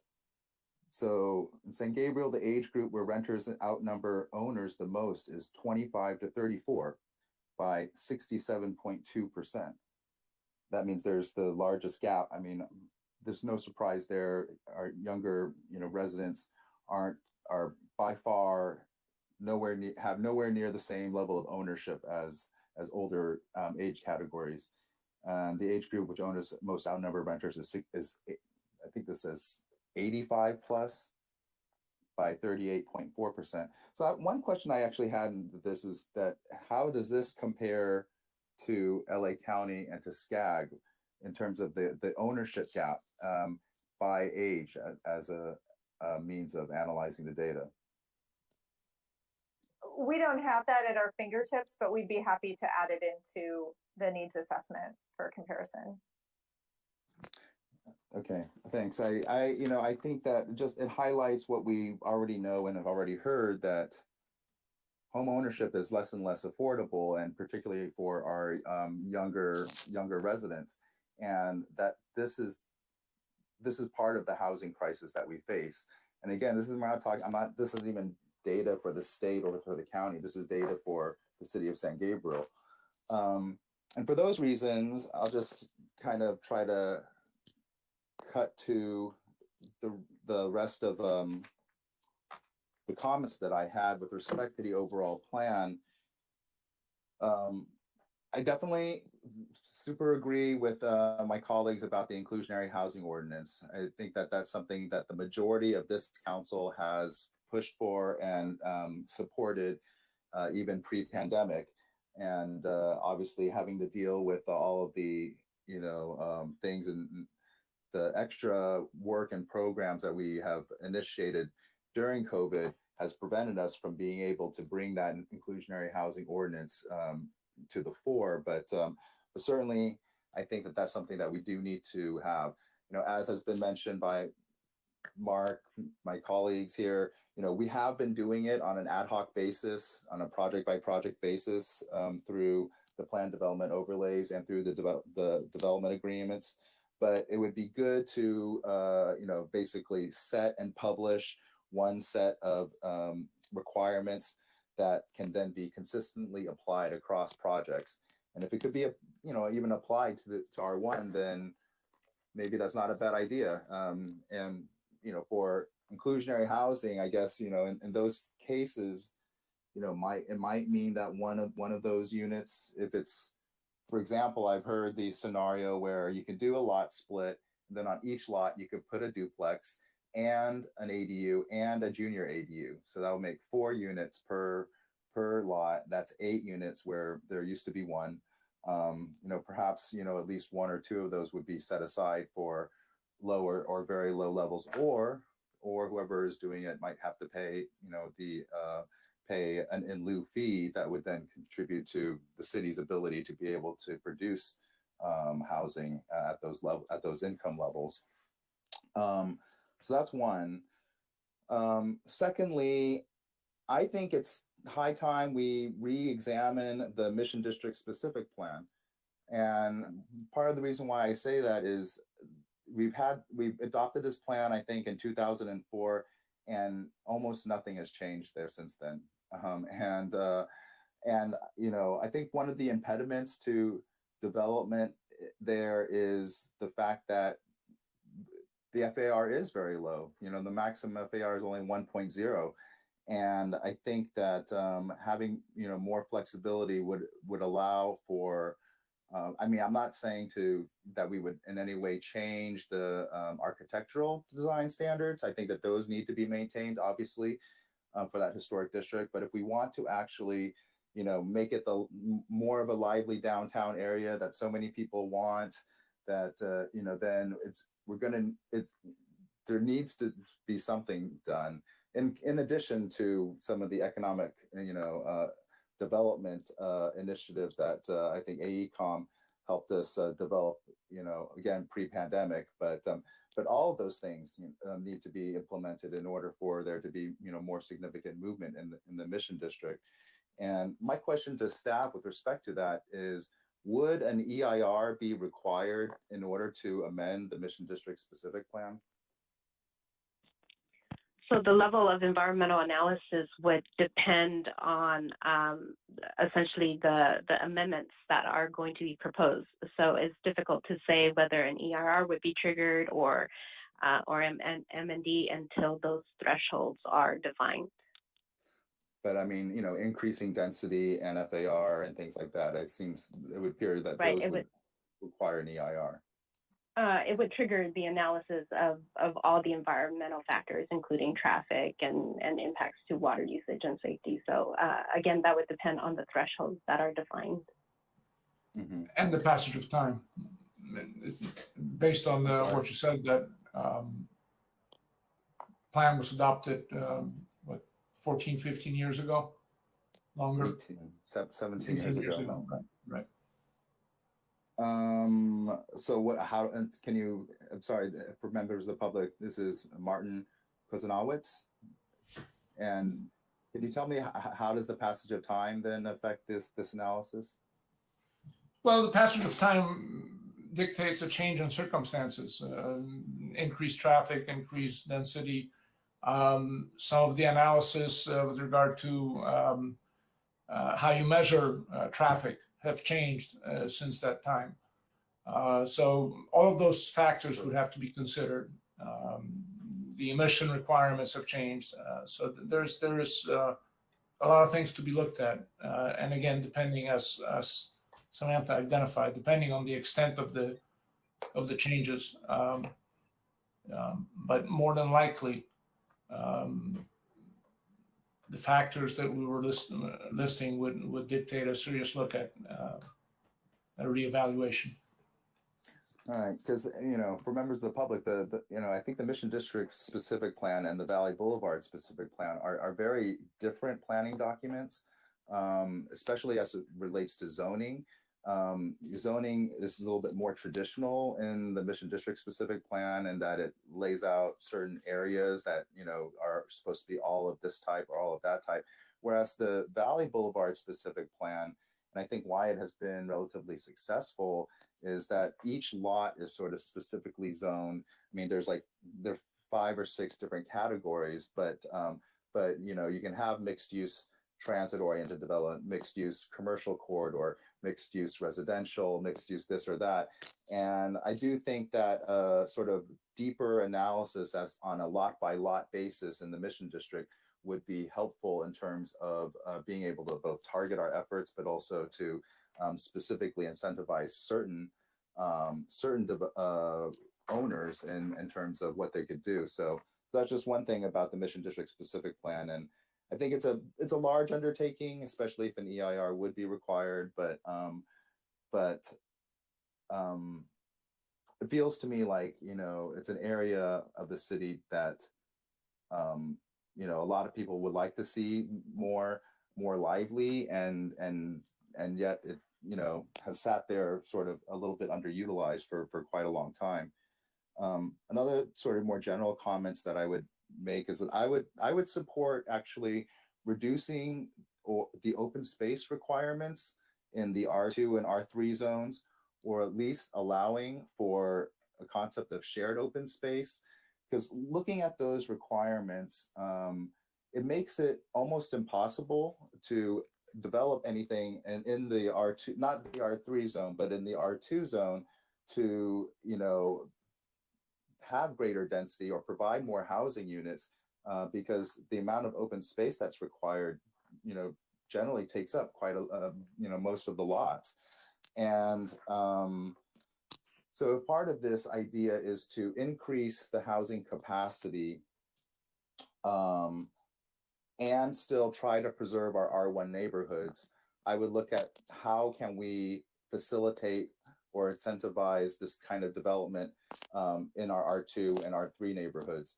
And I think that, you know, none of this is, you know, basically none of all the planning that we do and so forth is going to make any difference at all unless the market is actually incentivized to make these investments. And one of the only ways that we can do that is by, you know, re-examining and rezoning, re-examining some of our zoning and sort of, you know, making it easier than to produce more housing units. If you want it to have it in your R1 neighborhoods and next door to you, then, you know, let's look at where our other neighborhoods are and see how we can facilitate that. Another question there is with respect to the parking requirements in those zones. Not sure if we're ready for that just yet, but you know, obviously parking is always a thing that developers and investors will look at as, you know, as an impediment, as a barrier to actually building more housing. So, but I definitely think the open space requirement, particularly in the R2 zone, is too high to that basically would not allow for, you know, any further units to be built in those R2 zones. You'd have to have a very, very large R2 lot in order to make that happen, and they just don't exist in the city. So having said that, and that, you know, knowing that we do have an affordability and housing crisis, I mean, it is here in our city, and particularly for younger people. I do like a lot of the programs that are proposed in this draft housing element, particularly allowing for emergency shelters and even, you know, transitional and supportive housing. I think navigation centers have been proven to be very successful in many other communities as well.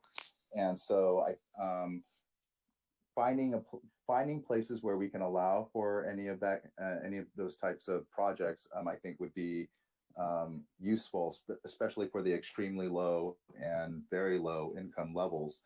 I do, however, want to question a few of the program suggestions, in part because, you know, I don't know a lot about them, and then you know, and I would like to understand them better in order to determine whether that's the right kind of thing for our community. So one of those is the safe parking program. And as I understand it, this would be zoning private parking areas for that would be run by a social service agency for those who are sleeping in their cars, essentially. I'm guessing, right? So we're talking about people experiencing homelessness. They're sleeping in their cars, but we're basically, maybe you can somebody help sort of describe how this type of a program works, and then, you know, also explain to me where in our city could this possibly happen. So these types of programs often, the provider helps to connect these folks to services, provides them with support to find access to any financial assistance, working on getting them employed, or to any type of other types of supportive services they need, whether it's rehabilitation or something to that effect. So it just provides a very, very low level of support for extremely low income folks. And sometimes we see these in like church parking lots, often is a place where we've seen these programs rolled out.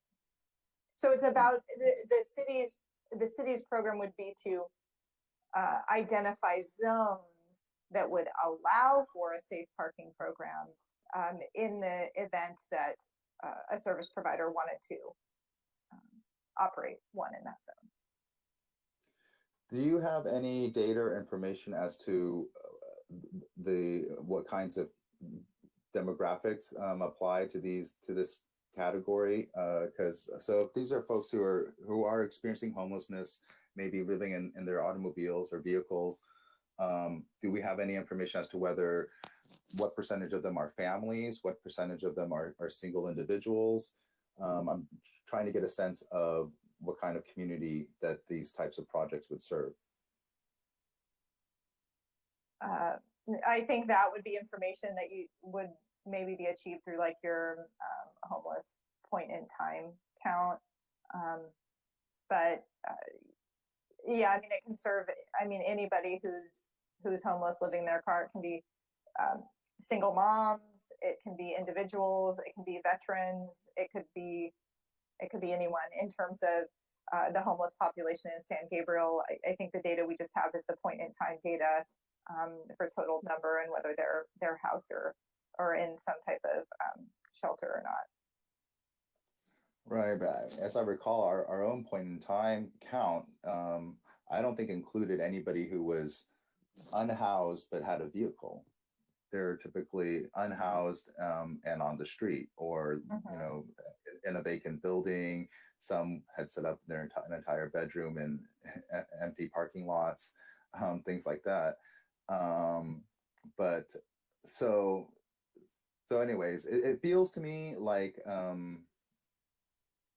well, I think that we would need more information as to what these kinds of programs would, how they would operate. And, you know, honestly, if it's sort of like church or other religious institution parking lots that are the sort of most likely candidates for this, then obviously, I mean, I don't think we've had any conversations with any of our spiritual or religious institutions as to whether this would be the kind of thing that they would be interested in. So in other words, I guess, you know, I'm hesitant about it because it does sound like it would be serving predominantly those who are unhoused, but outside of our community. I'm not sure. I guess, you know, we would need more information as to how these individuals are serviced. And also, is there sort of an average, does anybody know an average length of stay for folks in these types of programs, or what the intention is anyway? Jen, can you correct me if I'm wrong, please? But if I remember right, we changed the program language for this one to say that the city will consider or we will look into adopting a program and changing the zoning. So we're not committed to making this happen by a certain timeline, but we're committed to doing an analysis to see if it works for our city. So we would bring back after the housing element was adopted sometime in the next year or two, we would bring back all of that analysis, Councilman Pu. We would talk to service providers that would do this kind of thing.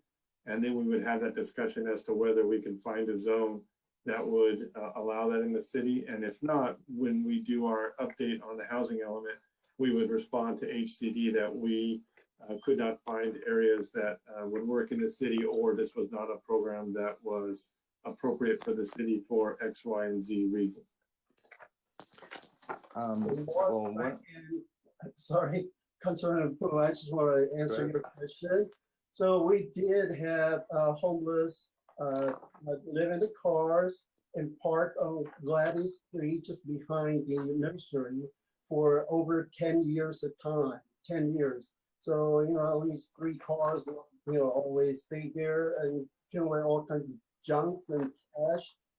Good thing is because the development's going on right now at the nursery, but also on the south side of or east side of Gladys Street. So they're gone, but majority of the people that sleep in the cars, I think it's from the community college students. You know, a lot of them can afford paying rent, so they sleep in the car and they park at the campus. And as a matter of fact, their schools allow them to park the schools parking lot.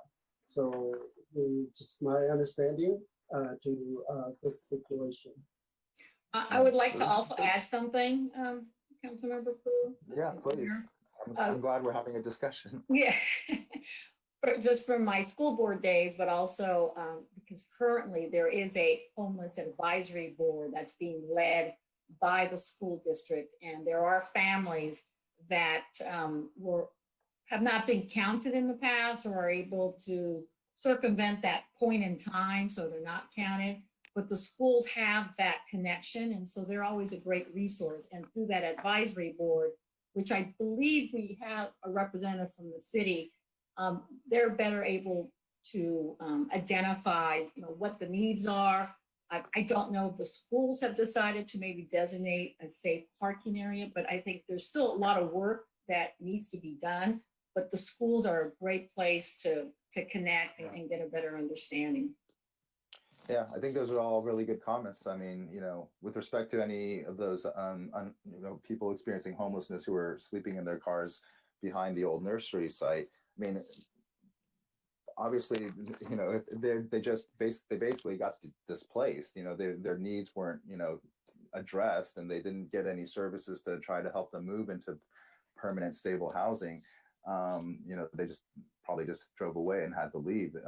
You know, if that was the case, but I do think it's a very good point that, you know, a lot of these folks could be students and or young people, and so anyway, I think that's something that that kind of information is the kind of information I think, you know, we need to have before we really you know, look towards implementing any of those kinds. And I thank Mark too for his comments about saying that we would be evaluating it, and because I think that, you know, there will be a lot that have to go into that. I think the same sort of question, I have the same sort of set of questions with respect to the SROs, or the single room occupancy units. Can you tell me a little bit more about what that program proposal is and how it's supposed to work? The state wants to see that single room occupancy units and other specific housing types are allowed in a reasonable manner within jurisdictions. And the way that SROs are allowed now, there are a lot of limitations for where they can actually go.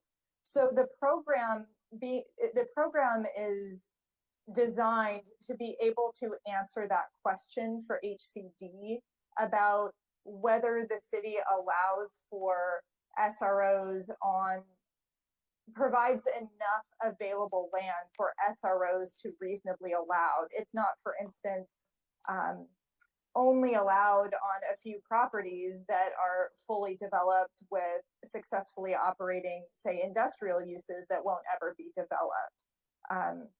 So this program is to evaluate the number of criteria that the city has set forth for SROs to be able to ensure that they are allowed in a reasonable fashion consistent with what the state is looking for. And what are we, I mean, can you just even just describe what are we talking about? What is a single room occupancy unit? Sure. So a single room occupancy unit is a small unit that may have shared either bathroom or kitchen facilities with other units. So they may be efficiency style units. It could be something like we see in other jurisdictions, maybe older hotels converted to be like this SRO type of housing style. And so this provides like a low barrier to entry housing type. So it's low cost rental housing. And so HCD is one of the housing types that HCD has on their checklist that the city has to identify that it's allowed in at least one zone. The city does allow it in one zone, but there are a lot of criteria for where in that zone SROs can be approved. For instance, there's a minimum lot size that's higher than the minimum lot size in the M1 zone, and it can't be adjacent to the R1 zone. So to be able to tell HCD, yes, SROs are allowed in a zone, and there are properties available that would be reasonable to consider that they would be developed or redeveloped with SROs, that's the answer we're trying to provide. Okay. Right. Sorry.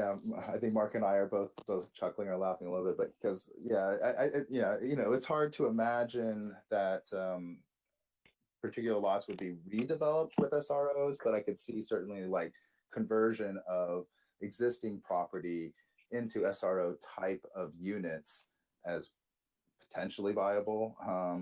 But okay.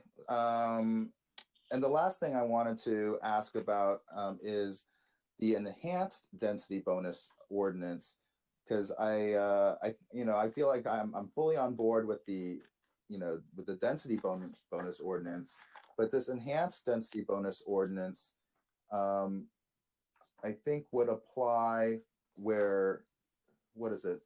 Even we're going even above 50% of the allowed.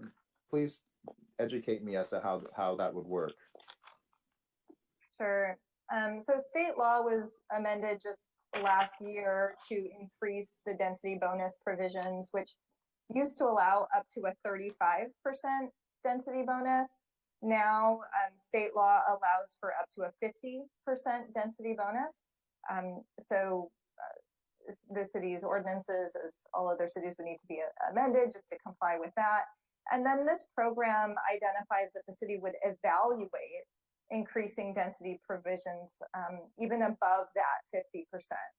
So evaluate what that means and whether that in the context of, say, inclusionary housing, which we'll be doing a financial feasibility for, whether an enhanced density bonus would create more feasible, affordable housing throughout the city. So it's providing that in the context of the overall analysis of inclusionary housing as well, so that we can see whether it's something that would actually help facilitate housing. If it didn't, if it wasn't going to be something that the market would support and made sense, then it wouldn't proceed. But it's identifying that analysis would be done, and if it was going to be something that would help facilitate housing production in the city, then unless there were other reasons like infrastructure or other constraints, then the city could move forward with adopting that. Okay. So we were talking about an ordinance that would allow density of even greater than 50% of what would ordinarily be allowed. That's correct. Interesting. Okay, well, those were the three areas that I wanted to at least question and find out more information.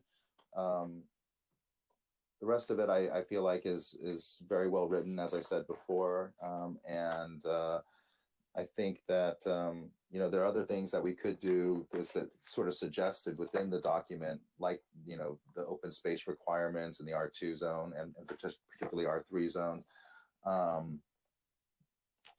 And perhaps, you know, re-examining the mission district specific plan that I think, you know, would help overall.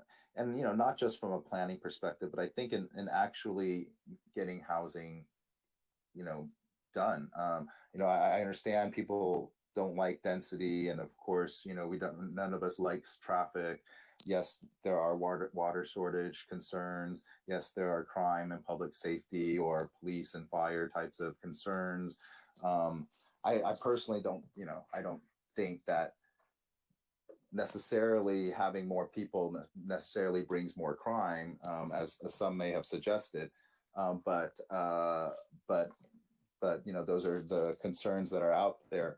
But at the same time, you know, I put it this way. I mean, I frame it this way: if we don't deal with our housing crisis now, our kids and grandkids will not be able to afford to live here, and that's why part of the reason why our community is aging at a rate that's faster than general population. You can see in the demographic information contained in this housing element that we're older than the county and the region, and that we're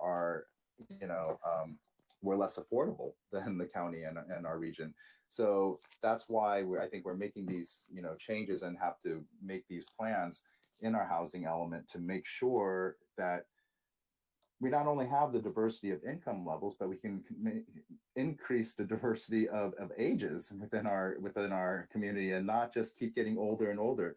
I mean, it's maybe great for those of us who are able to age in place because we've already have our homes, but you know, what about our kids? What about our grandkids? I think that you know, all the things that we do now is always looking towards, you know, making things better for the next generation. And I think that that's, you know, at the core of, you know, why many of us do what we do here in the city. And I think that you know, we need to sort of, you know, we need to express that as part of this housing element, but then also work towards actually producing it, actually getting it produced. And no, we're not responsible for producing the housing ourselves, but we can create the market conditions that actually make it possible. And I think that that's what we're talking about here. So thank you all. Thank you, Councilman Hu. Any other city council or any commissioners have questions, or you want to? I see Tom. Okay, go ahead, Tom. Yeah, Mayor Lube. This is actually our third review of the housing element, so I'm going to keep this very brief. You know, I want to thank the public. You know, that we've hosted public comment before, and you know, I think you can see or hear that it really runs the spectrum of positive, negative comments, of development, and actually the elements that are in this. You know, our goal has always been smart development, and you know, this is just one of the tools that we're able to use to be able to do that. So what I'd like to do is if any of the other commissioners have any comments, we've already been recorded on this. We've made comments, but we've heard a lot tonight. So if anybody else wants to weigh in, Jingbo, why don't you take the floor? Thank you, Commissioner Lowe. Thank you. Well, I will make it very short. Just a few comments on the programs regarding the enhanced density program. I like the explanations that evaluation it, and I feel that's it could generate bigger impact and in a good way or bad way. So I'm just questionable. And on the inclusionary housing program, I need to share a little bit of my experience with that. I have done probably over hundreds of housing with that program in the San Gabriel rallies, and but I would say it was an inclusionary housing funds. So that's the funds collected through this program and giving the city a tool to purchase the land and then direct the developers to develop the affordable housing based on the best interest of the city's need. And that program was tremendously successful. That can be applied in the R1 zones in a very few units.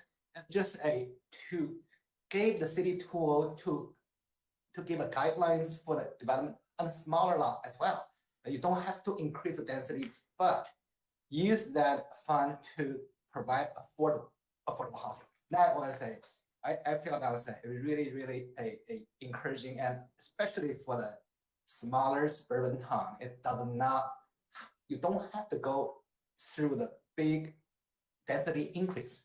So just because you have the financial tool in your hand to do it, and so that's my experience in the past 15 years. That was very, very successful, I felt.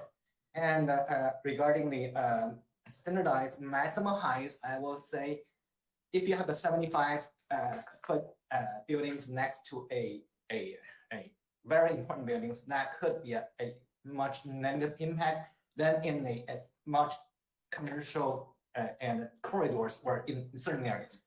So I just my caution to that. And well, I do run into the encouragement of preservation of the existing rental units. So that's good. And but some point it could causing a huge confusions for a landowners, and depends on language how it's working. So it's my little comments on my based on my practice in the past. I'm done. Thank you, Commissioner Gimolo. Anyone else have comments? Well, if not, I'll just, go ahead, Mark. Commissioner Morales? Can you hear me? Yes, we can hear you. Okay, it's working now. Okay. Okay. Let me see if this works. Can you still hear me? Yes. Okay, good. I was giving it an echo. Okay. I'd like to say I concur with virtually all the points made. And I see, and granted, I'm just a commissioner, I'm not a council member, but I see three major forces coming down on San Gabriel. And these forces have kind of conspired over the years, at least down here where I live, to steadily degrade the quality of life for residents here in San Gabriel. One is the legislative force that we've all been talking about. And that includes the elimination of redevelopment, which we sorely need right now, or we could make good use of. That's gone. So we depend on the market and these kinds of legislative adjustments. The other one's demographic, which it irks me that the state is projecting a 5 million increase in population, 12%, but we're being asked to absorb a 25%. Well, yeah, I'm sorry. Well, we'll roughly double that. Yeah, increase in population, 3,000 units times 3.1 people into 40,000 population. So, you know, I mean, there's that. And then there's the demographics. I mean, actually, the other aspect, the immigration aspects of it, that we're still getting people. I mean, I have friends Hong Kong's not done. People are leaving Hong Kong because the government is squeezing them, right? And if Taiwan gets threatened, you know, things are going to heat up even more. So we have to be, two of those say we must develop. Two of them say we have no choice. The legislative and the demographic. However, I agree with Councilmember Harrington's comments that we have to do it to the highest quality that we are able. I think we should slow it to the greatest degree possible. I mean, I think that's what's been done. We grew 0.8%. You know, one of the things I learned in real estate class is real estate's in demand and they aren't making any more land. Okay, so the Pacific Plaza is an example. I think that's a good example. If that was a car, we walked onto the car lot and we paid above sticker. Okay, my late father-in-law is a real estate developer, and that project was a gift. Granted, that's the pressure, the financial pressure that San Gabriel's under, and that squeezes a little bit. We have limited options, but we have more, I think, than we may understand, because the developers, this is a desirable area. This is geographic. It's driven by geographics and demographics. And we don't have to pay sticker. We can negotiate. We can make deals. And if someone walks away, there'll be somebody else. So I'm just going to finish with this, leave it with this thought. I've lived here 52 years, 53, no, that's correct. What Valley Boulevard is now used to look like Las Tunas, okay? Valley Boulevard, Las Tunas is like Back to the Future 1, the first one. Valley Boulevard's like the sequel when Biff, the developer, took over, okay? And Las Tunas is the future. It is Valley Boulevard is Las Tunas' future, unless we do something to make it a better quality and protect the R1 neighborhoods up there. And like we're not really doing too good of a job down here in Valley. Yeah. I mean, we could do a better job, let's put it that way. So that's what I see. So I would support any efforts in this endeavor here to slow it down. Granted, we have to comply with the law. I'm not suggesting we defy the law, but that we slow it down, we increase the quality, protect the R1 neighborhoods. I don't necessarily think that ADUs or the low-income housing, right now, I can't think of a better example. It's a little bit off color, so I won't say it. But almost anything you build right now is gonna rent for $1,500. I just talked with a few real estate agents right now, and the low-income people, they're priced out of the market, not because of building, but because of demographics and geographics. So I don't know if that's going to bail us out or not. But this I will say, the other thing we need to do is lessen the negative impacts. You lower the age of your population, you will increase crime. I know that from studying demographics. I know that from studying social problems.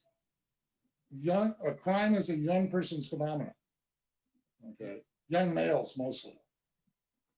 Also, to the park thing, I'm a state registered therapist. I have clients who live on the street, and I don't know you want to collect them in one place. To be honest with you, in San Gabriel, maybe in a larger city, maybe in East Arcadia or something like that. But in San Gabriel, I don't know that that's something you'd want to put on your campaign brochure. Create park place for homeless. Anyway, sorry, I said more than I thought I would, but that's it. Thank you, Mark. Anyone else? So if not, I'll just say a few words. You know, I agree with all this. I guess majority of the things that the staff and consultant brought to us. However, I heard something, you know, we can convert the old apartments to condos. I don't know if it's a good idea because you take away affordable housings from the old, you know, apartments, and then you know convert to condos that would be, you know, right now, honestly, is around 900,000. Originally, we have a 5 unit just sold in 2 days. 2 days is a live open sale, for instance. They put on market for 2 days, 5 units sold over $900,000. Okay, so the market is hot, but it looks like, you know, it's all supply and demand, and it looks like there's a shortage of supply, and that's the reason. So I don't certainly agree to convert the apartments, but many other cities are doing it, you know, because there's so many vacant offices, so they convert the offices into apartment buildings. So I think that's, you know, we have one like that. I think that might be a good idea. I have a question regarding this page. It's the table B5. Does anyone knows about this? The zone realistic residential development capacity assumptions. Okay, so under C1, you see 220 South St. Gabriel Boulevard. It's 150 units per acre. I think that's a mistake, because the total project is almost 4 acres, and they only asked for 153 units. So, you know, it's like 41 units per acre. So that is certainly a mistake, and maybe staff can correct that. And also the 700 and 800 South St. Gabriel Boulevard, it shows 42 units per acre.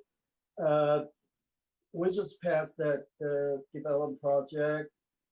That's the old nursery, and it's over 100 years. They used to grow azaleas at that site. So, you know, it's been vacant. Well, in a way, it's kind of vacant for that long period of time. But, you know, Council Member Harrington mentioned, well, it's supposed to be 1.3 FAR, and we approved 1.9. But according to this table, the average development trains capacity is supposed to bring up to 234%. Okay, so my question is, where do we get that 234%? Do you know? The 234% is the percent of maximum allowed density that we see in that zone on average. Okay, so you got it from somewhere, what's the numbers? From those projects listed in the column to the left of that number.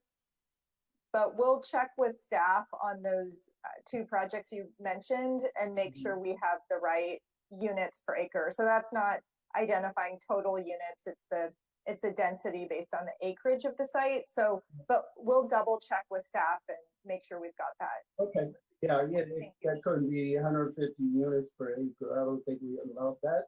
But, well, it's the same thing, you know, just above the table, according to a staff report, the Mission District specific plan, we allowed from a low 9.1 units per acre to 150 units per acre.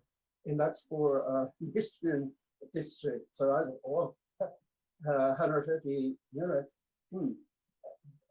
that would be a very controversial in St. Gabriel community. So I don't know, that how did you get that 150 units per acre? That's pretty shocking to me. But talking about the Mission District, as a matter of fact, we did receive a proposal from one of the developer, and as a matter of fact, we kind of reject that proposal. But according to our seating manager, we probably will send out RFP to all developers.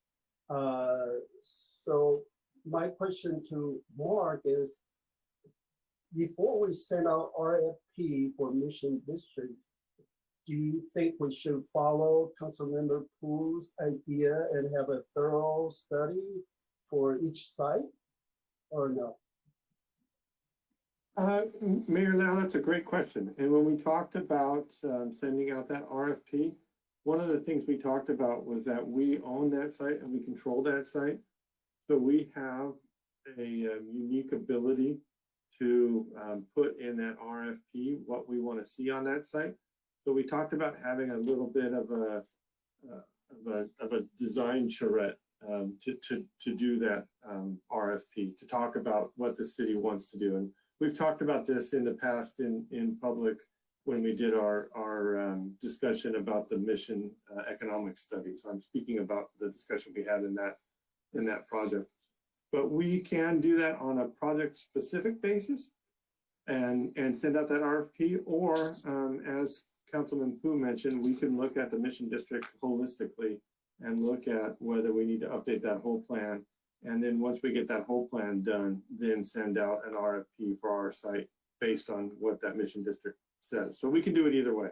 Okay. Well, I guess. Mayor Lau, let me clarify as well, because I think these two processes could actually occur in parallel, because what you're talking about and what we've discussed in the past is redeveloping the sort of triangular shaped block on which the Mission Playhouse sits, and where the Blossom Market Hall will, soon open, in addition to our park and ride lot that sits, across the street. But the Mission District specific plan covers a much broader area than that. And I'm talking about how can we encourage development on those other parcels, for example, to the north, on the other side of Broadway, or throughout the area, that would help to also enliven the district. Because I'm not suggesting that we would necessarily put I personally probably would favor not having residential uses on that central triangular block there. But the rest of the district, it abuts with the sort of the medical facilities district as well. The rest of the district does have a lot of residential uses that could actually be upgraded, to be honest with you too. So those, I don't see these processes as sort of either serial, meaning one after the other, or mutually exclusive, meaning that they could both occur at the same time and could even occur independently of each other. Okay. Well, I think let the staff work on it and let the city council know, what's the plan. But for that district, I think we need to bring in people and bring in businesses at the same time. Otherwise, it won't survive. That's just my opinion. So for tonight's discussion, we don't need to vote at all. This is a discussion about this housing elements. So I appreciate the staff and our consultant putting, wow, I don't know how many pages. It's just a lot of efforts to bring this together. By the way, it's the first time for City Council to discuss this.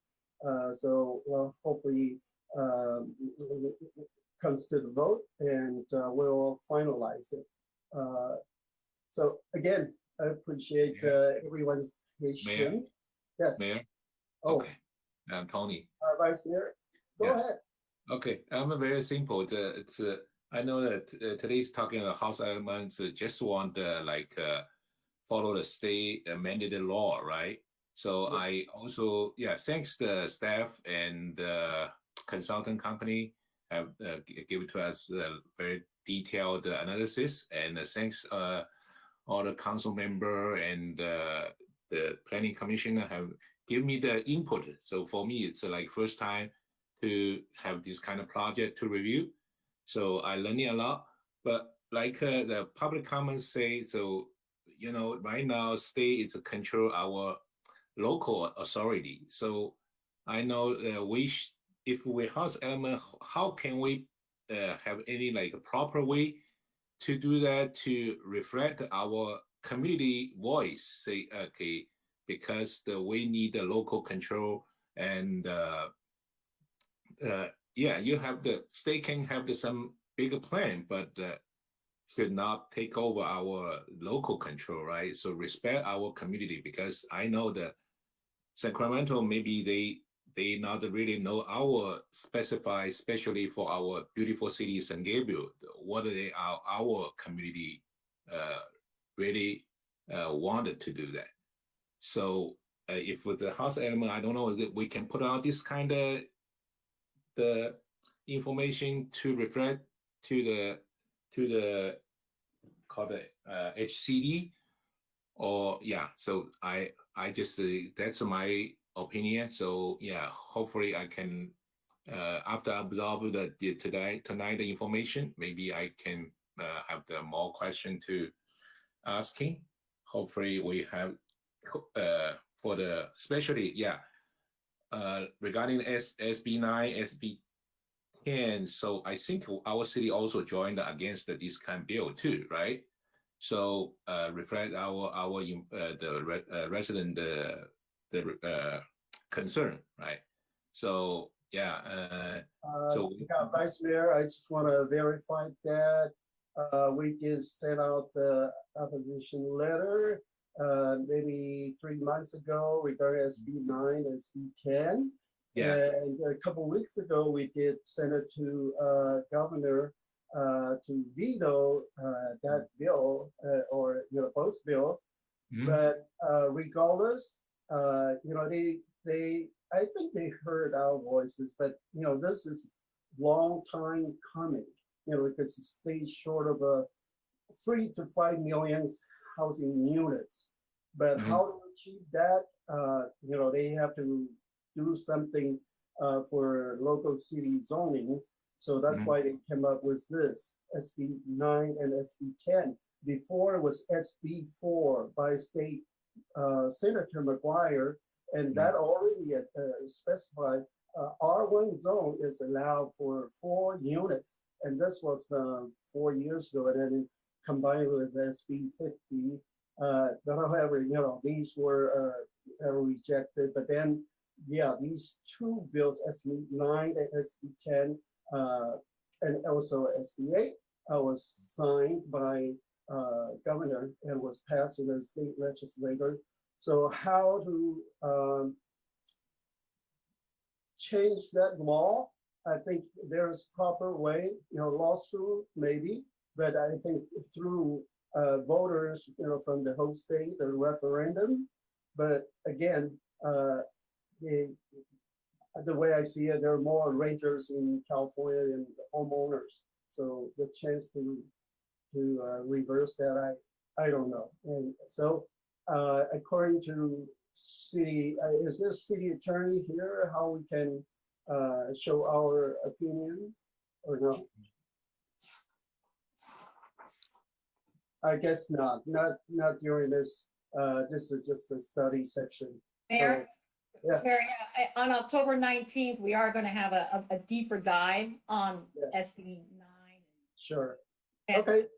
But perhaps what you just mentioned, the staff could include those letters of opposition, so the public can see we've done what we can so far. We have not been idle. And so I would suggest that staff place that in the on the agenda on October 19th. And then we can just do more work. Councilwoman, because, like I said, for next council meeting, we can show our opposition letter. And as the mayor, I signed those letters, so I know. There's 2 letters. Two letters, right? Yeah, so that's what I mean. The opposition and the veto. Yes. Okay. So but anyway, yeah, and for tonight's discussion, I think I have to adjourn the meeting till the next regular city council meeting will be held on Tuesday, October 5th, 2021 at 6:30 p.m. So the next regular planning commission meeting will be held on Tuesday, October 11, 2021 at 6:30 p.m. So thank you again, and so nice to see everyone, because I haven't seen our commissioner for a year and a half. So yeah, have a good night. Thank you so much. Thank you. Good night, everybody. Good night. Good night, good Good night, night. everyone. Thank you.